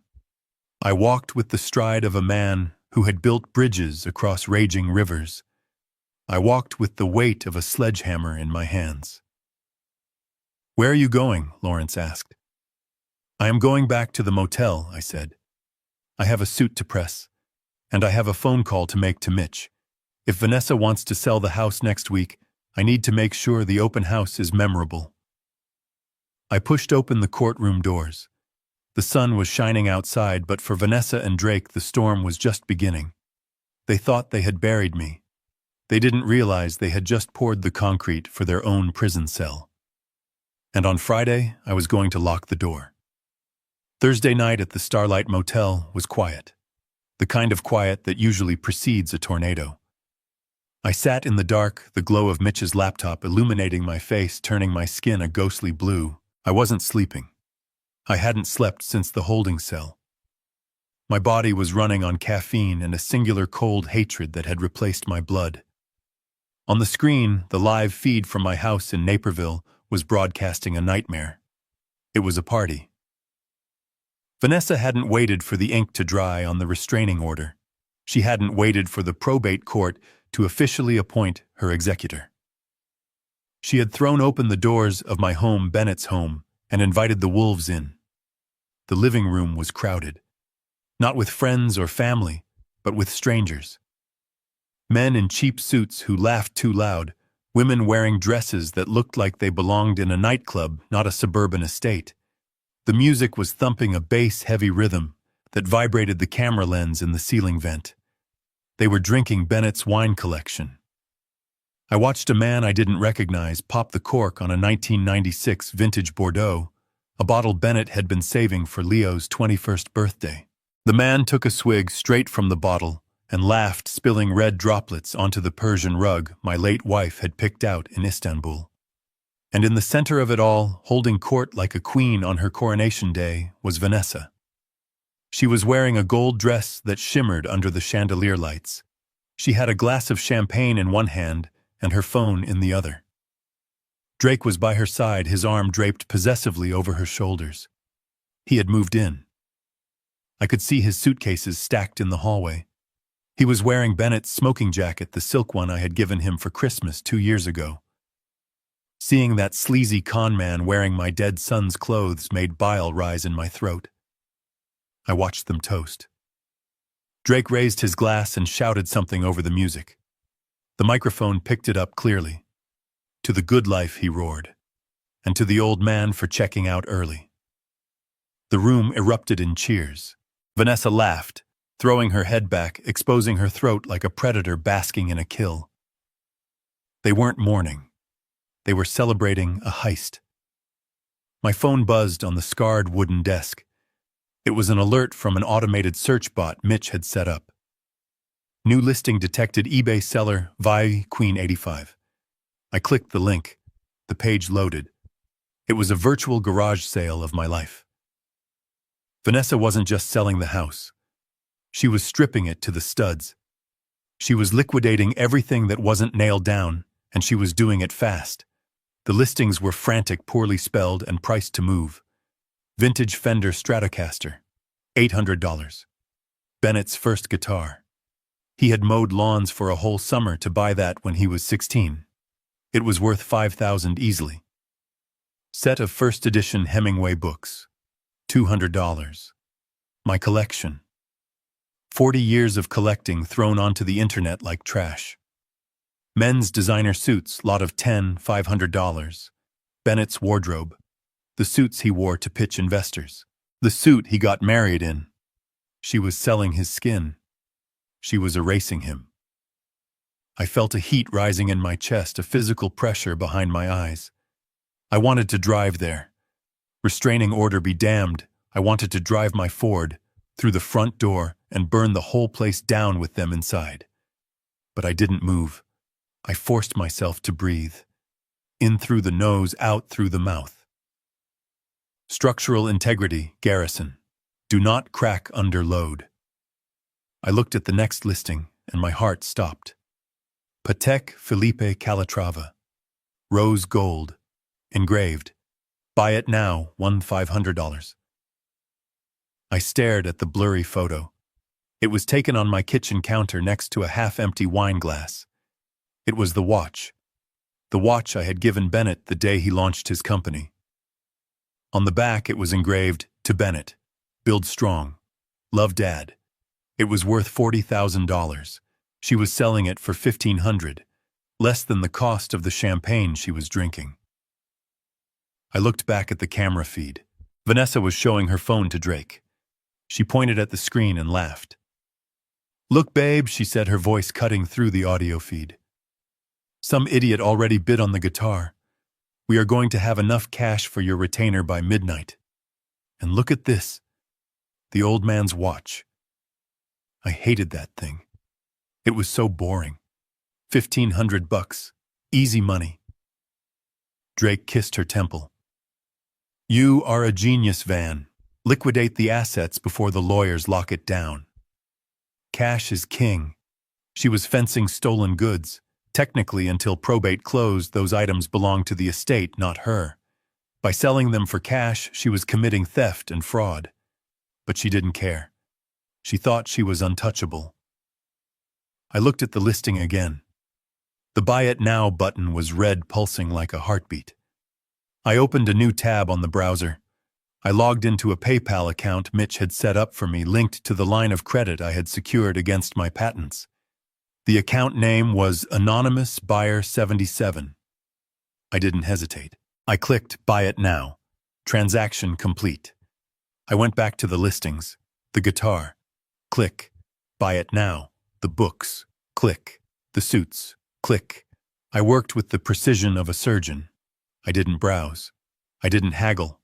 I bought everything. Every single item she listed I bought within seconds. Vintage tool set. My tools. The ones I used to build the treehouse for Leo. Bought. Oil painting. Landscape. My wife's favorite. Bought. Box of old vinyl records. Bennett's music. Bought. I spent $25,000 in 10 minutes. I watched the camera feed. Vanessa's phone started pinging. Notification after notification. She stopped laughing. She looked at her phone. Her eyes went wide. "Drake, look at this," she shouted over the music. What Drake asked, leaning in. "Everything sold," she said, her voice breathless with greed. "Everything. The watch, the guitar, the junk from the attic. It is all gone. One buyer." "Who?" Drake asked. "Some guy named Anonymous Buyer," she said. "Who cares? The money is already in the PayPal account. Transfer it. Transfer it now before he changes his mind." She tapped furiously on her screen, transferring my money into her account. She looked up at Drake, her face flushed with victory. "We are rich," she screamed. "We have cash, babe. Real cash." She grabbed his face and kissed him. Then she climbed onto the coffee table in her gold dress and raised her glass. "Listen up, everyone," she yelled to the room full of parasites. "Drinks are on me. We just cleared out the trash and got paid for it. To the future." The room cheered. I sat in the dark motel room watching them celebrate. I watched her high-five strangers with the hand that wore my son's wedding ring. I watched Drake light a cigar with a $100 bill, probably metaphorically speaking, but the arrogance was the same. They thought they had won the lottery. They didn't realize they had just sold their freedom for $25,000. I printed every receipt. I printed the transaction logs showing the money going from my account to hers. I printed the screenshots of the listings. This wasn't just proof of theft. It was proof of intent. She wasn't a grieving widow holding on to keepsakes. She was a looter stripping the corpse before it was even cold. I stacked the papers neatly in my briefcase next to the will and the deed. The anger was gone now. The heat in my chest had cooled into something solid, something unbreakable. I felt a strange calm wash over me.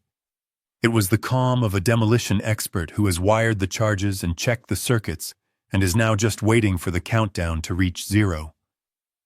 I looked at the time. 11:00 p.m. The reading of the will was in 13 hours, noon, Friday. I stood up and walked to the small closet. I pulled out the suit I had bought that afternoon.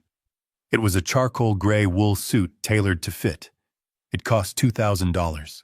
I had bought a crisp white shirt, a silk tie in deep burgundy, and a pair of black Oxfords that I had spent an hour shining until they looked like glass. I wasn't going to look like a derelict tomorrow. I wasn't going to look like the broken old man they saw in court.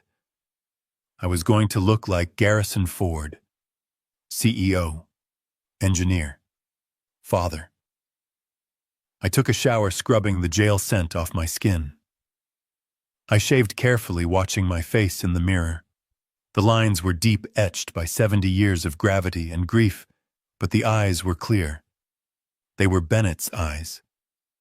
I went back to the desk and opened the laptop one last time. The party was winding down. The music had stopped. The strangers were leaving, stumbling out the front door, clutching bottles of wine they had stolen. Vanessa and Drake were alone in the living room. The mess was incredible. Stains on the carpet, broken glass on the hearth. Drake was lying on the sofa, my sofa, with his feet up on the coffee table. Vanessa was sitting on the floor counting cash from a stack she must have gotten from selling something locally earlier in the day. "We did it," Van Drake said, blowing smoke at the ceiling. "We actually pulled it off, and the old man is gone. The house is ours. The money is flowing." Vanessa smiled, counting bills. "He was so pathetic in court," she said. "Did you see him shaking? He looked like he was going to die right there. I almost felt bad for him. Almost." She laughed softly. "Tomorrow we go to the lawyer," she said. "We sign the papers. We get the title. And then we list this place. I want to be in Miami by next month. I am done with winters. I am done with this gloomy house. I am done with the ghost of Bennett Ford." She stood up and walked over to the fireplace. There was a framed photo on the mantel. It was a picture of Bennett holding Leo when he was a baby. I was in the background smiling. Vanessa picked it up. She looked at it for a second. Then she tossed it into the fireplace. It landed face down in the ash. She dusted her hands off. "Clean slate," she said. I watched her walk up the stairs with Drake. I watched them turn off the lights. The house went dark. I reached out and touched the screen right where the photo lay in the ashes. "Sleep well, Vanessa," I whispered. "Enjoy your victory lap.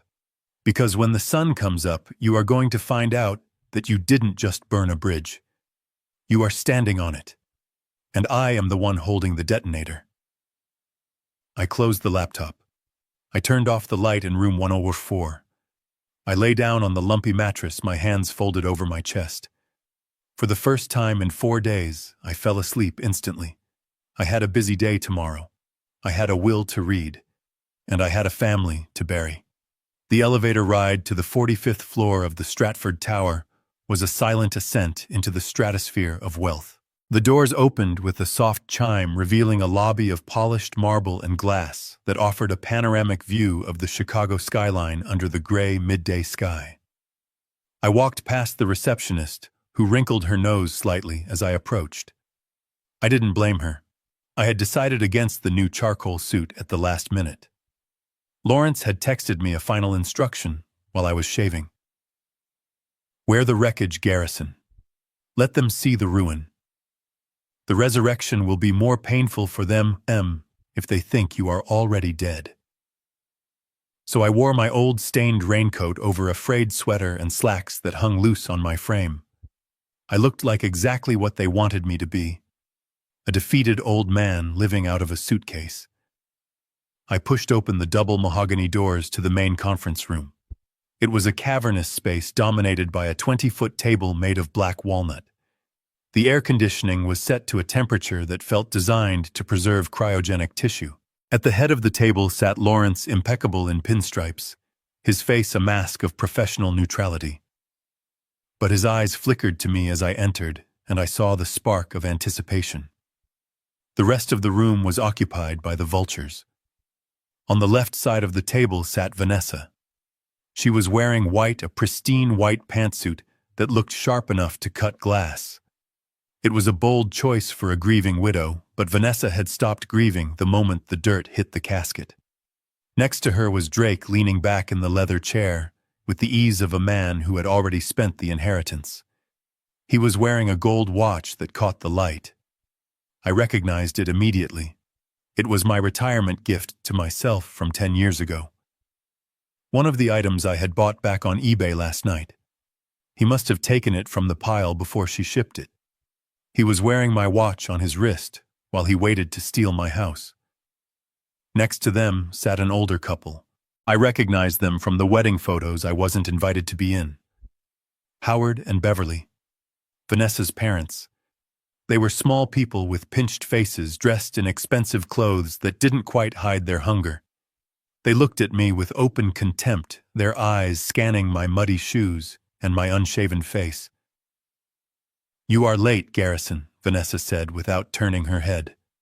She was checking her reflection in the screen of her phone. We have been waiting 5 minutes. Traffic was bad, I said, my voice raspy. I took the bus. A ripple of laughter went through the group. Drake snorted, covering his mouth with his hand. Howard shook his head, muttering something about poor planning. Just sit down, old man, Drake said, pointing to a chair in the corner away from the table. The adults are talking. I didn't argue. I shuffled to the chair he pointed at. It was a simple wooden chair set against the wall, clearly placed there for me. It was a power move. They were at the table. I was in the gallery. I sat down, placing my battered hat on my knees. I hunched my shoulders, making myself look smaller. Lawrence cleared his throat. The sound was like a gavel striking. We are all here, he said, his voice devoid of warmth. Let us proceed. We are here to read the last will and testament of Bennett Ford. Vanessa sighed loudly. She tapped her manicured nails on the table. Lawrence, can we speed this up, please? I have an appointment at the designer district in an hour. We are looking at tiles for the kitchen remodel. The current ones are just so depressing. She was remodeling my house before the deed was even in her name. The arrogance was breathtaking. And frankly, she continued casting a side glance at me. Having him here is making me uncomfortable. He smells like mildew and desperation. Can't we just give him his check and send him on his way? Mom, please hush, Drake whispered, but he was grinning. Let the man do his job. We want everything legal. Right, Vanessa said, rolling her eyes. Legal. Just read the part where I get everything, Lawrence. We know the drill. Bennett and I discussed this 1,000 times. Everything to me. Lawrence opened the leather folder in front of him. He adjusted his glasses slowly, deliberately. He was enjoying this. The law requires that all interested parties be present, Mrs. Ford Lawrence said. And since Mr. Ford is the father of the deceased, he has a right to hear the disposition of the estate. Whatever Vanessa said, waving a hand dismissively. Just get on with it. She reached into her purse an oversized designer bag that probably cost more than my first car. She pulled out a checkbook. She scribbled something, quickly ripped out the check, and slid it across the long black table. It skidded to a halt in front of Lawrence. Give that to him, she said, pointing at me without looking. Lawrence picked up the check. He looked at it. One eyebrow raised a fraction of an inch. $100, Lawrence read aloud. For gas, she said. Or the bus. Or whatever he uses to get back to that hole in the wall he is staying in. Consider it a tip, Garrison.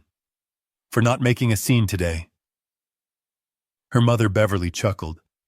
That is very generous of you, sweetie. You always were too kind to strays. I stood up slowly. My knees cracked. I walked over to the table.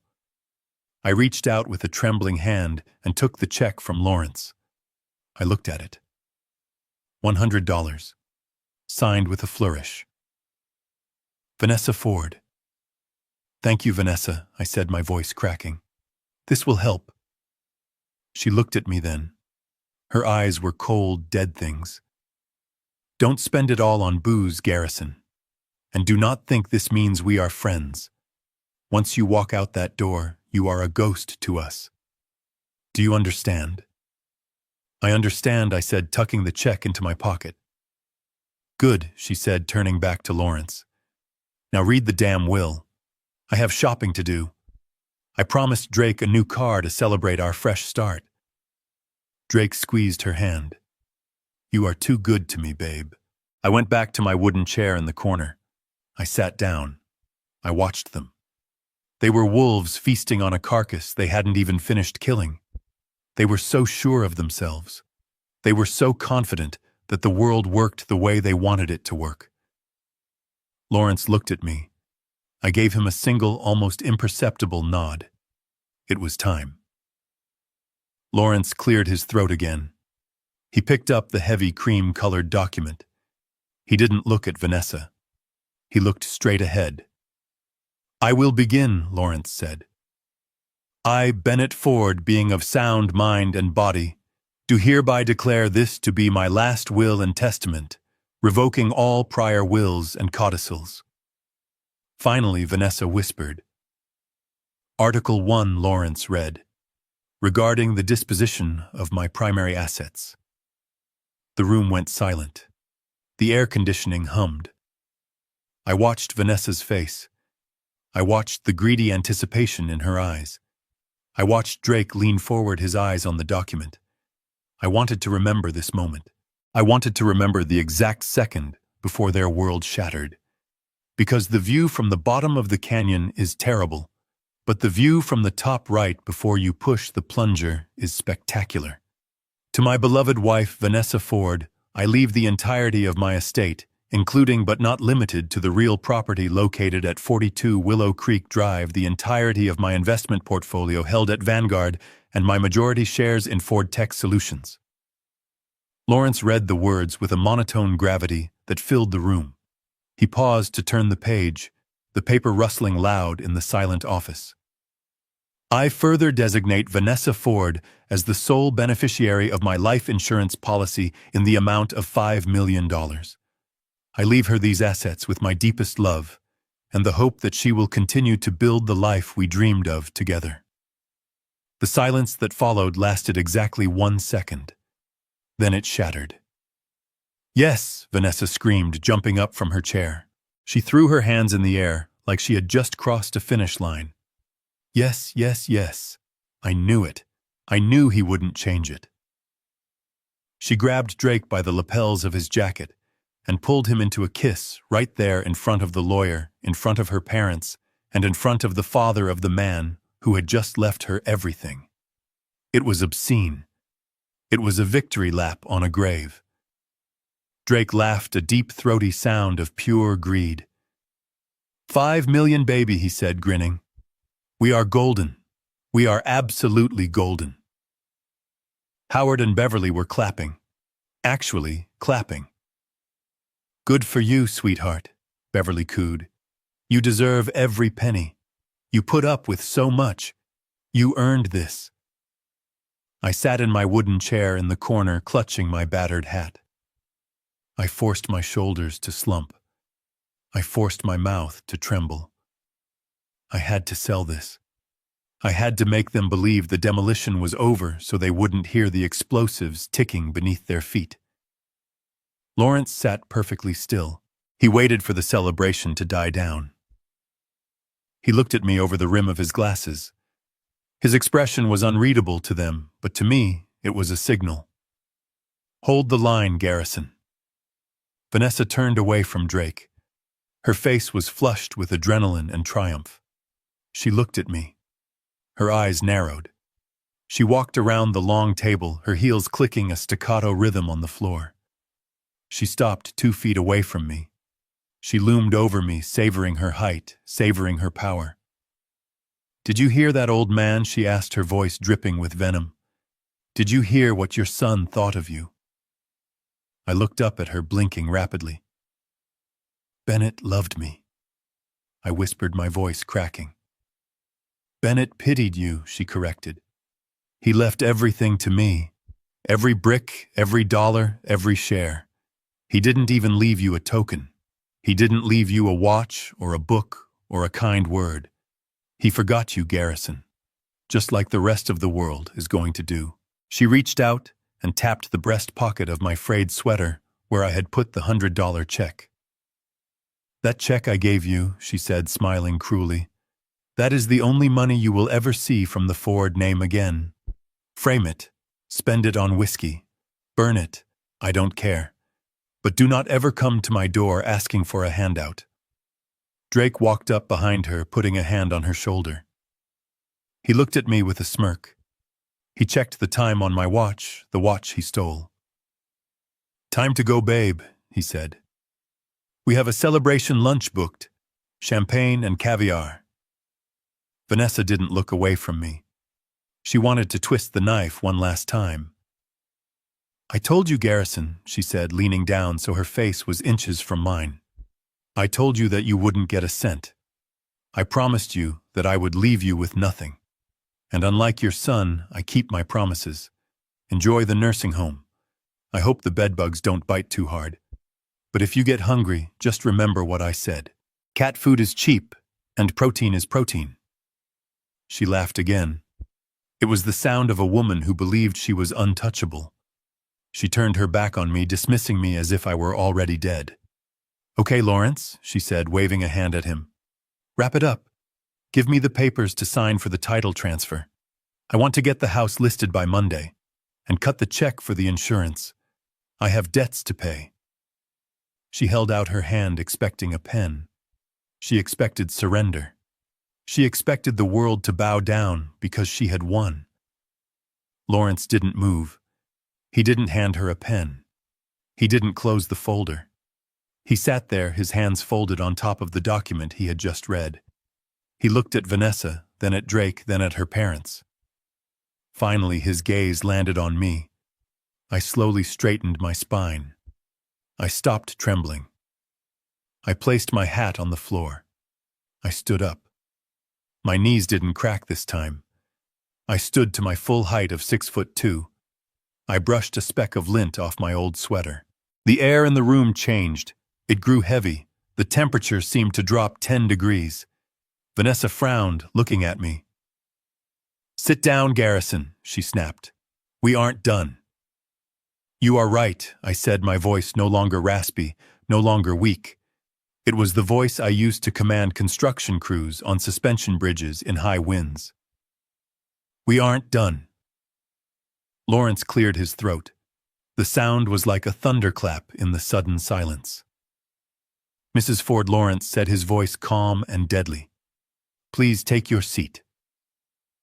I don't want to sit, Vanessa said, irritated. I want the papers. Sit down, Lawrence ordered. The authority in his voice made her flinch. She looked at him confused, then slowly sank back into her chair. The document I just read was indeed the last will and testament of Bennett Ford, dated 5 years ago, Lawrence said. However, the law requires that I read the entire file. And there is one more item left. Vanessa rolled her eyes. What is it? A letter. A poem. Just read it and let us go. It is not a poem, Lawrence said. He reached into his briefcase. He pulled out the thick envelope sealed with red wax. He placed it on the table. The sound of the heavy paper hitting the wood echoed in the room. This, Lawrence said, placing his hand on the seal, is a codicil, a legal amendment to the will. It was drafted in this office and signed by Bennett Ford 3 days before his death. It supersedes all previous documents. The color drained from Vanessa's face. She looked at the red wax seal like it was a psalm. 3 days, she whispered. Drake sat up straighter. His arrogance flickered. What does it say? He demanded. Lawrence broke the seal. The crack of the wax was the loudest sound I had ever heard. He unfolded the document. He adjusted his glasses. He looked at Vanessa. And then he began to read. I, Bennett Ford, being of sound mind and acting under no duress, hereby execute this first codicil to my last will and testament. Lawrence read the words with a precision that cut through the air like a diamond saw. I hereby revoke, annul, and cancel any and all bequests, devises, and appointments made to my wife, Vanessa Ford. Vanessa gasped a sound like a tire blowing out on the highway. Her hands flew to her mouth. Drake froze, his arrogant smirk withering into a look of confusion. I take this action. Lawrence continued, his voice rising slightly to override the sudden murmur from Vanessa's parents due to the discovery of irrefutable evidence regarding her infidelity and the fraudulent misrepresentation of the paternity of the minor child, Leo. Liar! Vanessa shrieked, jumping to her feet. Her chair tipped over backward, crashing onto the floor. That is a lie. That is a forgery. Bennett would never write that. You wrote that, Lawrence. You and that old man cooked this up. Lawrence didn't even look up. He simply turned the document around and pushed it across the table. That is Bennett's signature, Vanessa Lawrence said calmly. And that is the seal of a notary public who witnessed the signing in this very room 72 hours before his death.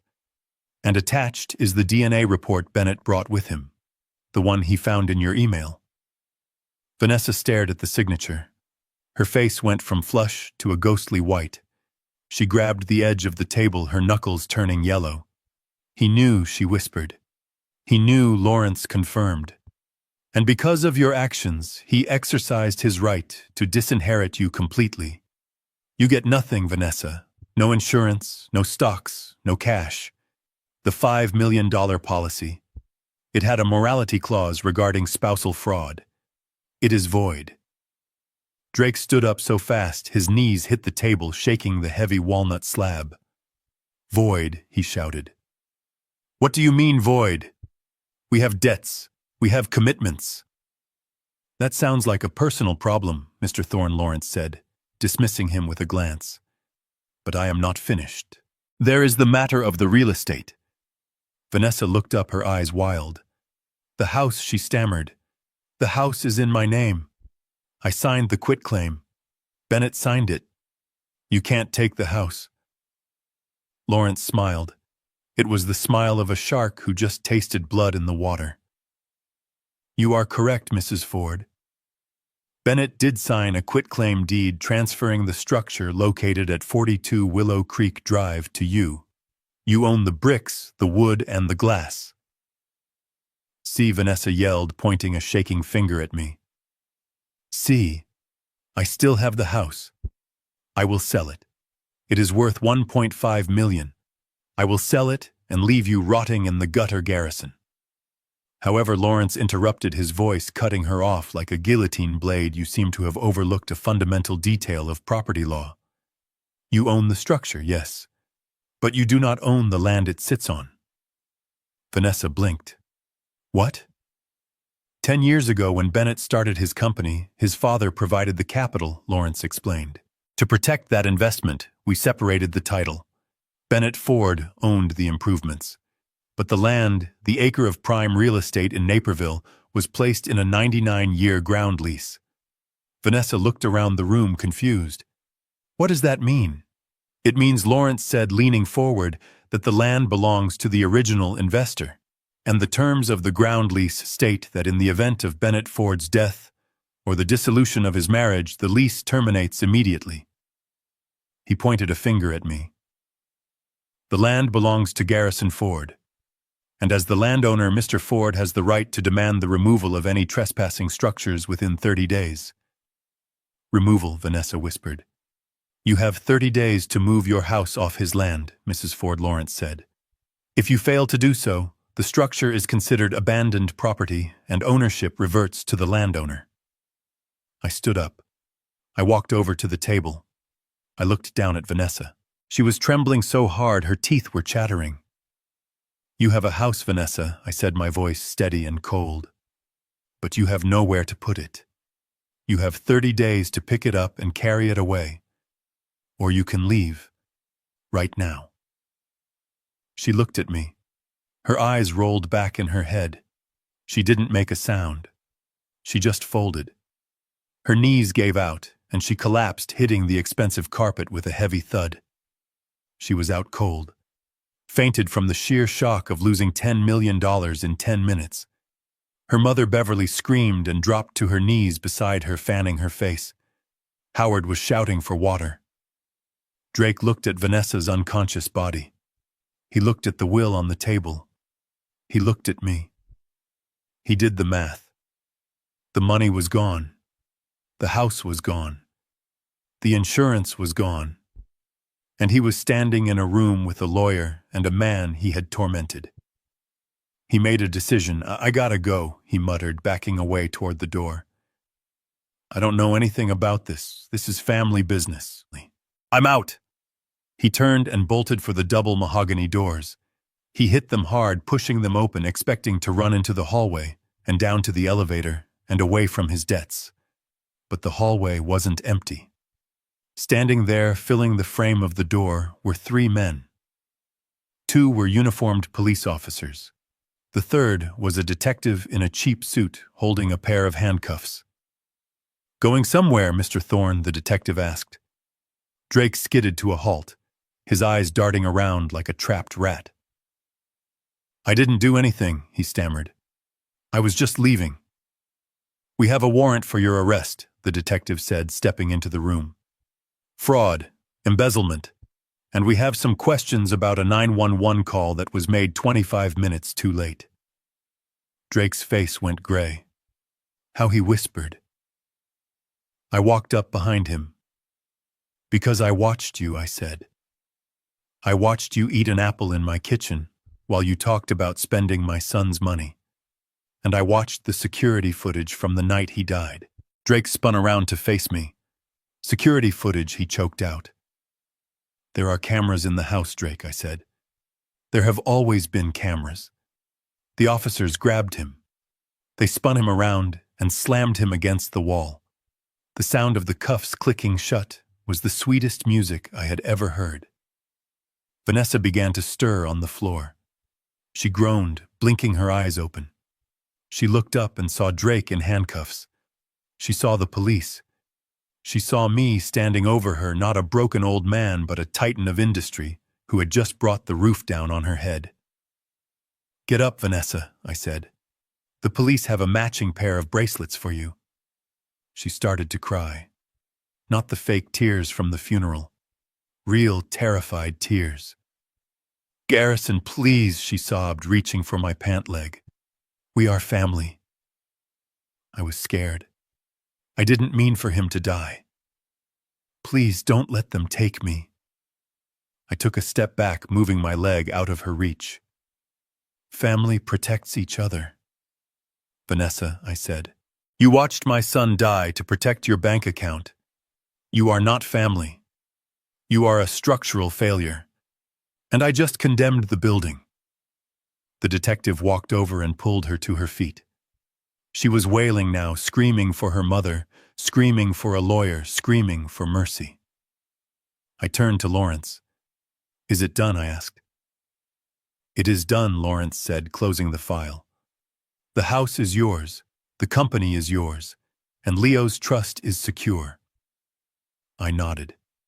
I looked at the chaotic scene one last time. The crying, the shouting, the handcuffs. It was a mess. But it was a necessary mess. It was the debris of a controlled demolition.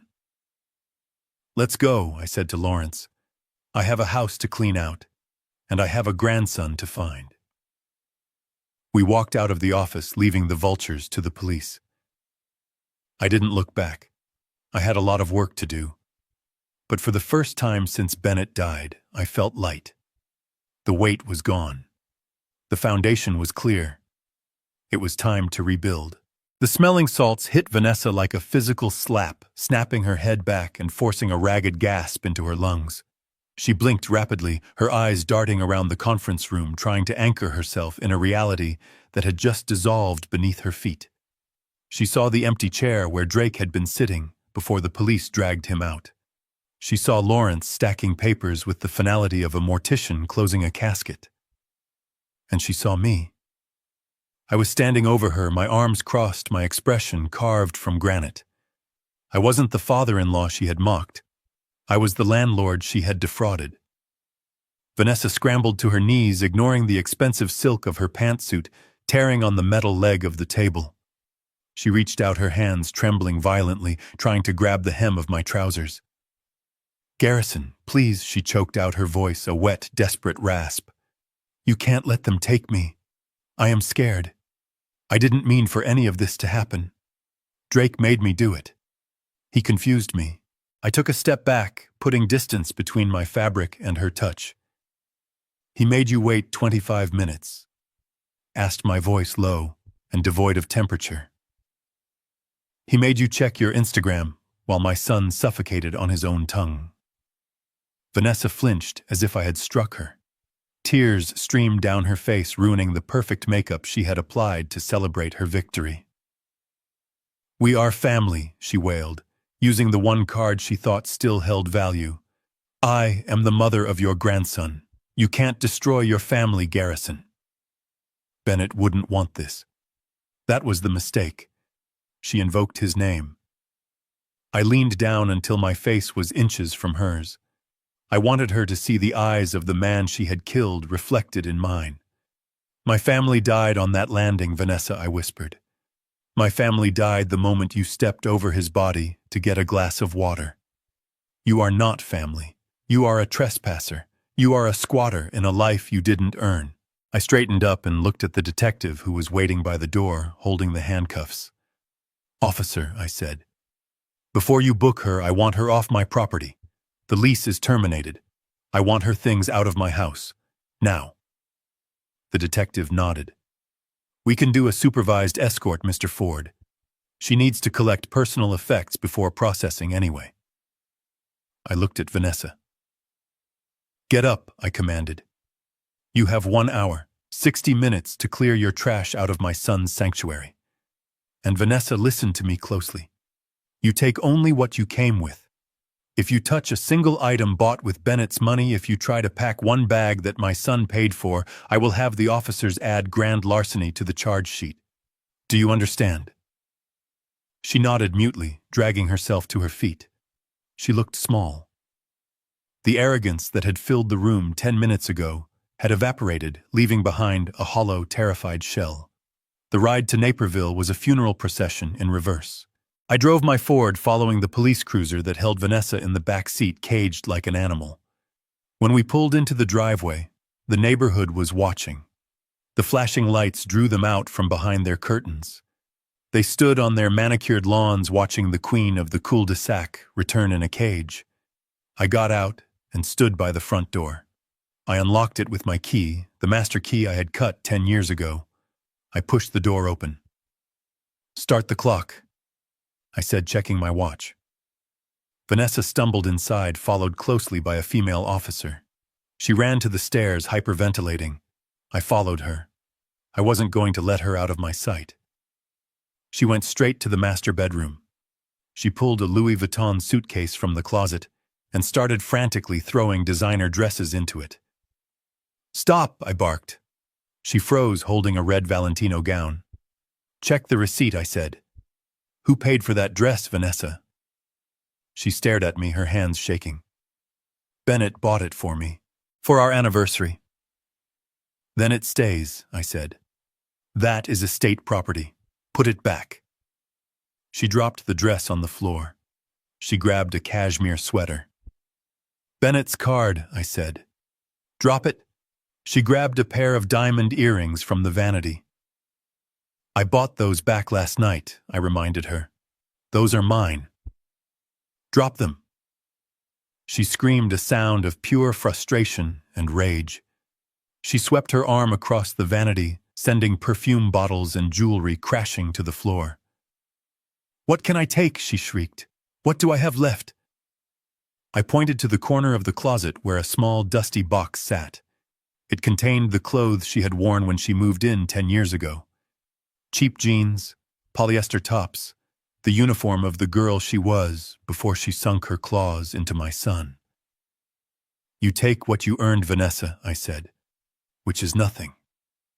She fell to her knees amidst the scattered jewelry, sobbing uncontrollably. The officer stepped forward.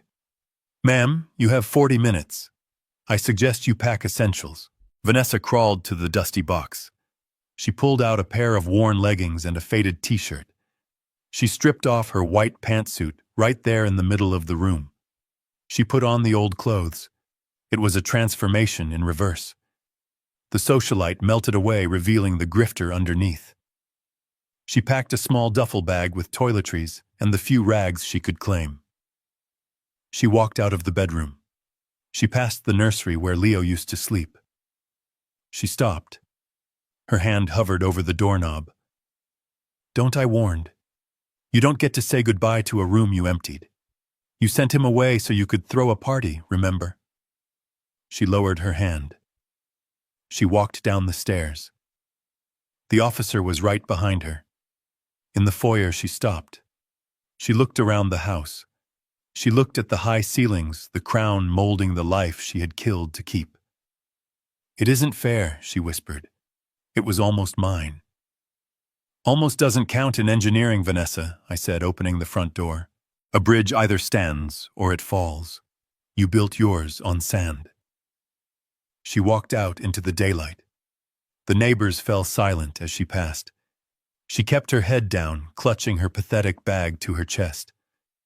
The officer guided her into the back of the squad car. I stood on the porch, the place where she had kicked me out 3 days ago. The rain had stopped. The sun was breaking through the clouds. I watched the police car pull away, carrying the debris of my son's bad luck. I didn't feel happy. I didn't feel joy. I felt the deep exhaustion of a man who has just finished a demolition job. The structure was down. The site was cleared. But the work wasn't done. I went back inside and closed the door. The silence in the house was heavy, but it was clean. It was no longer filled with lies. I walked to the kitchen. There was a magnet on the fridge, a drawing Leo had made of me and him fishing. It was the only thing in the house that felt real. I took it down and put it in my pocket. I had 1 hour to rest. Then I had the hardest job of all. I had to go find a boy who didn't know he was an orphan and tell him that his grandfather was coming to take him home. Not to this house. This house was a crime scene, but home to a place where biology didn't matter as much as the truth. I sat on the stool in the kitchen and dialed the number for Child Protective Services. My hand wasn't shaking anymore. I was ready to build something new. But this time, I was going to use reinforced steel. The envelope sitting on Lawrence's mahogany desk was thin, lighter than a feather, but it held the weight of a collapsing star. I stared at it for a long time. The seal was broken.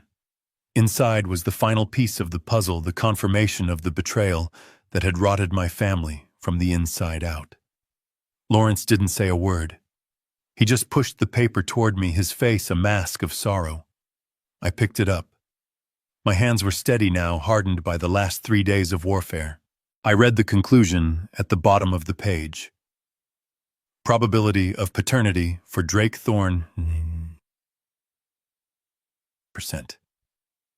I closed my eyes. For 10 years, I had looked into Leo's face and thought I saw my son. I thought I saw Bennett's chin, his brow, his smile. But it was a trick of the light. It was a projection of an old man's desperate love. I wasn't looking at Bennett. I was looking at a stranger. I was looking at the biological byproduct of the man who had helped kill my son. The door to the conference room opened and a woman entered. She wore a sensible gray suit and carried a thick file. It was Mrs. Alvarez from Child Protective Services. She looked tired. She sat down opposite me, looking from Lawrence to me. "Mr. Ford." She began, her voice soft but professional. "We have a difficult situation. With Mrs. Ford in custody and no other identified relatives, you are the de facto next of kin. We know there is no biological relation, but you have been the psychological father figure for the child's entire life. We are prepared to grant you emergency kinship placement. You can take Leo home today." I looked at the DNA test in my hand. I thought about the boy waiting in a government office, scared and alone. I thought about fishing trips and bedtime stories. My heart screamed at me to go get him, to save him. But then I thought about Drake. I thought about the way he looked at me in the courtroom. I thought about the poison in that bloodline. If I took Leo, I would see Drake every day, every time the boy got angry, every time he lied, every time he looked at me, I would search for his father in his face. And I would find him. Resentment is a structural rot. It starts microscopic, and it eats the foundation until the whole building comes down. I could not build a life on rot. "No," I said. The word hung in the air, heavy and final. Mrs. Alvarez blinked, surprised. "Excuse me. I will not take custody," I said, my voice flat. "I cannot raise him. But Mr. Ford," she pressed. "He is 10 years old. He is traumatized. He loves you, and I loved him," I replied. "But I am 70 years old. I am a single man, and I just buried my only son. I cannot do this. I cannot raise the son of the man who destroyed my family. I am not that strong, And if I try, I will end up hating the boy for sins he did not commit. He deserves better than a grandfather who looks at him and sees a ghost." Lawrence cleared his throat. "Mr. Ford has made his decision, Mrs. Alvarez. However, he is not abandoning the child to the wolves." I pulled out my checkbook, the same checkbook Vanessa had mocked. I wrote a number, a big number, $500,000. I signed it with a flourish.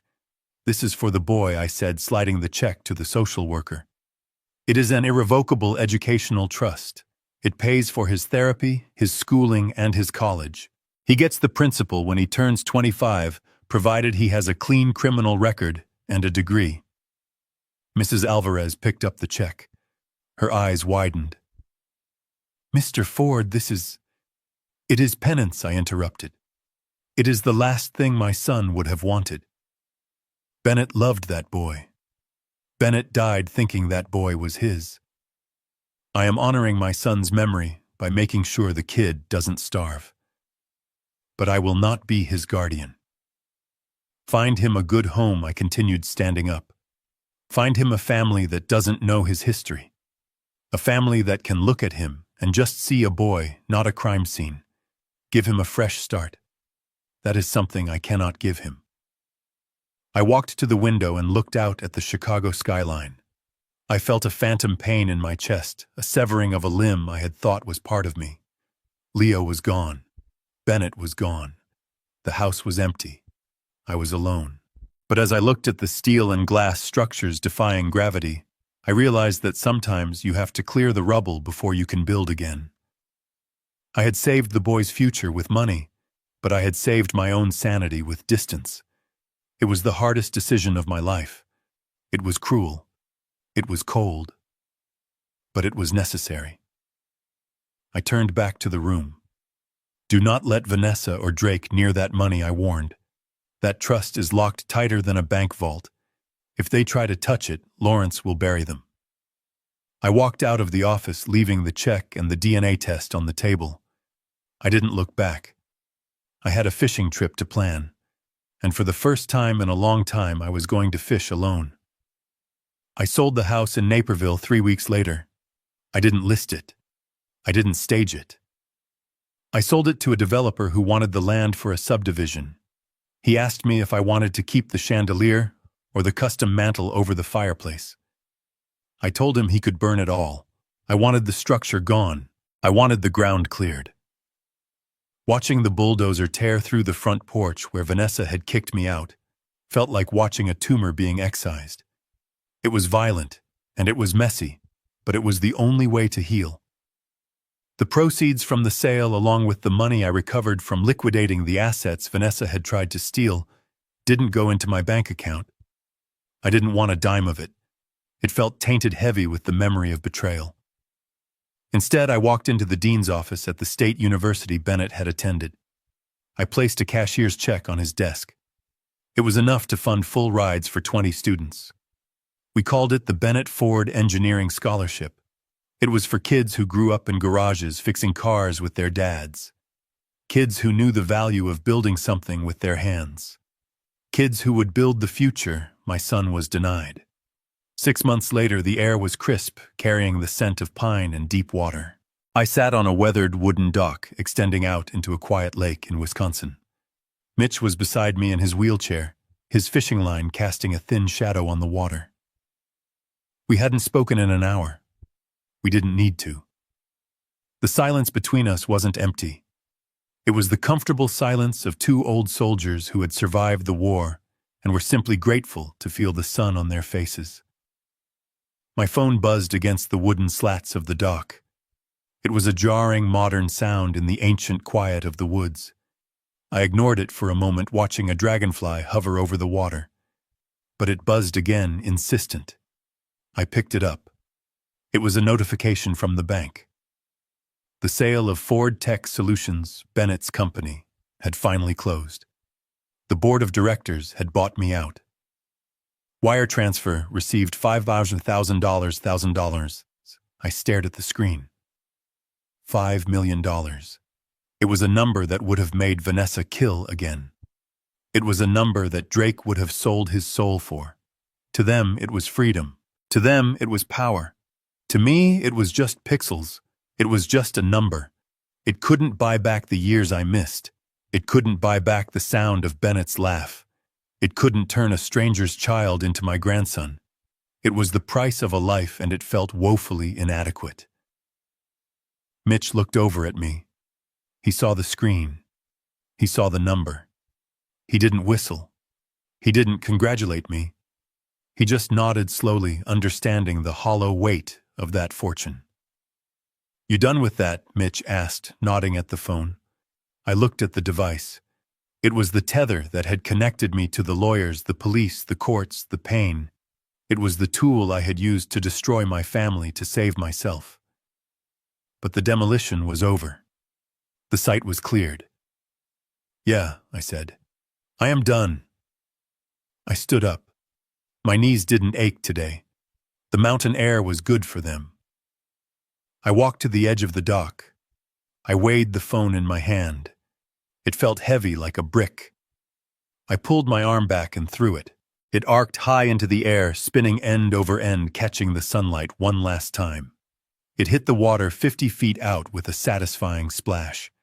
It sank immediately, plunging into the cold, dark depths of the lake, taking the bank alerts, the emails, and the memories of Vanessa's screaming face with it. The ripples spread out, widening until they disappeared into the calm surface of the lake. I sat back down and picked up my fishing rod. The line was tight. There was something on the hook, a fighter. I reeled it in, feeling the resistance, feeling the life on the other end of the line. I took a deep breath, filling my lungs with clean air. I was alone, but I wasn't lonely. I was 70 years old. I had $5 million in a bank account I would probably never touch. And I had a fish on the line. For the first time in a long time, the foundation held. I was solid. I was standing. And I was at peace, and I learned that they mistook my silence for weakness and my kindness for senility. That was their fatal structural flaw. You cannot build a future on a foundation of lies, because gravity and truth always win eventually.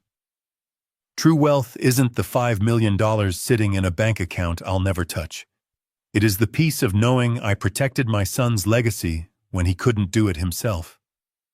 Sometimes you have to be willing to burn the bridge to stop the enemy from crossing, because standing alone in the ashes of the truth is infinitely better than living in a castle built on deceit. If you believe justice was served today, hit that like button and subscribe for more stories about standing your ground. Let me know in the comments. Would you have kept the $5 million, or did I do the right thing by giving it away?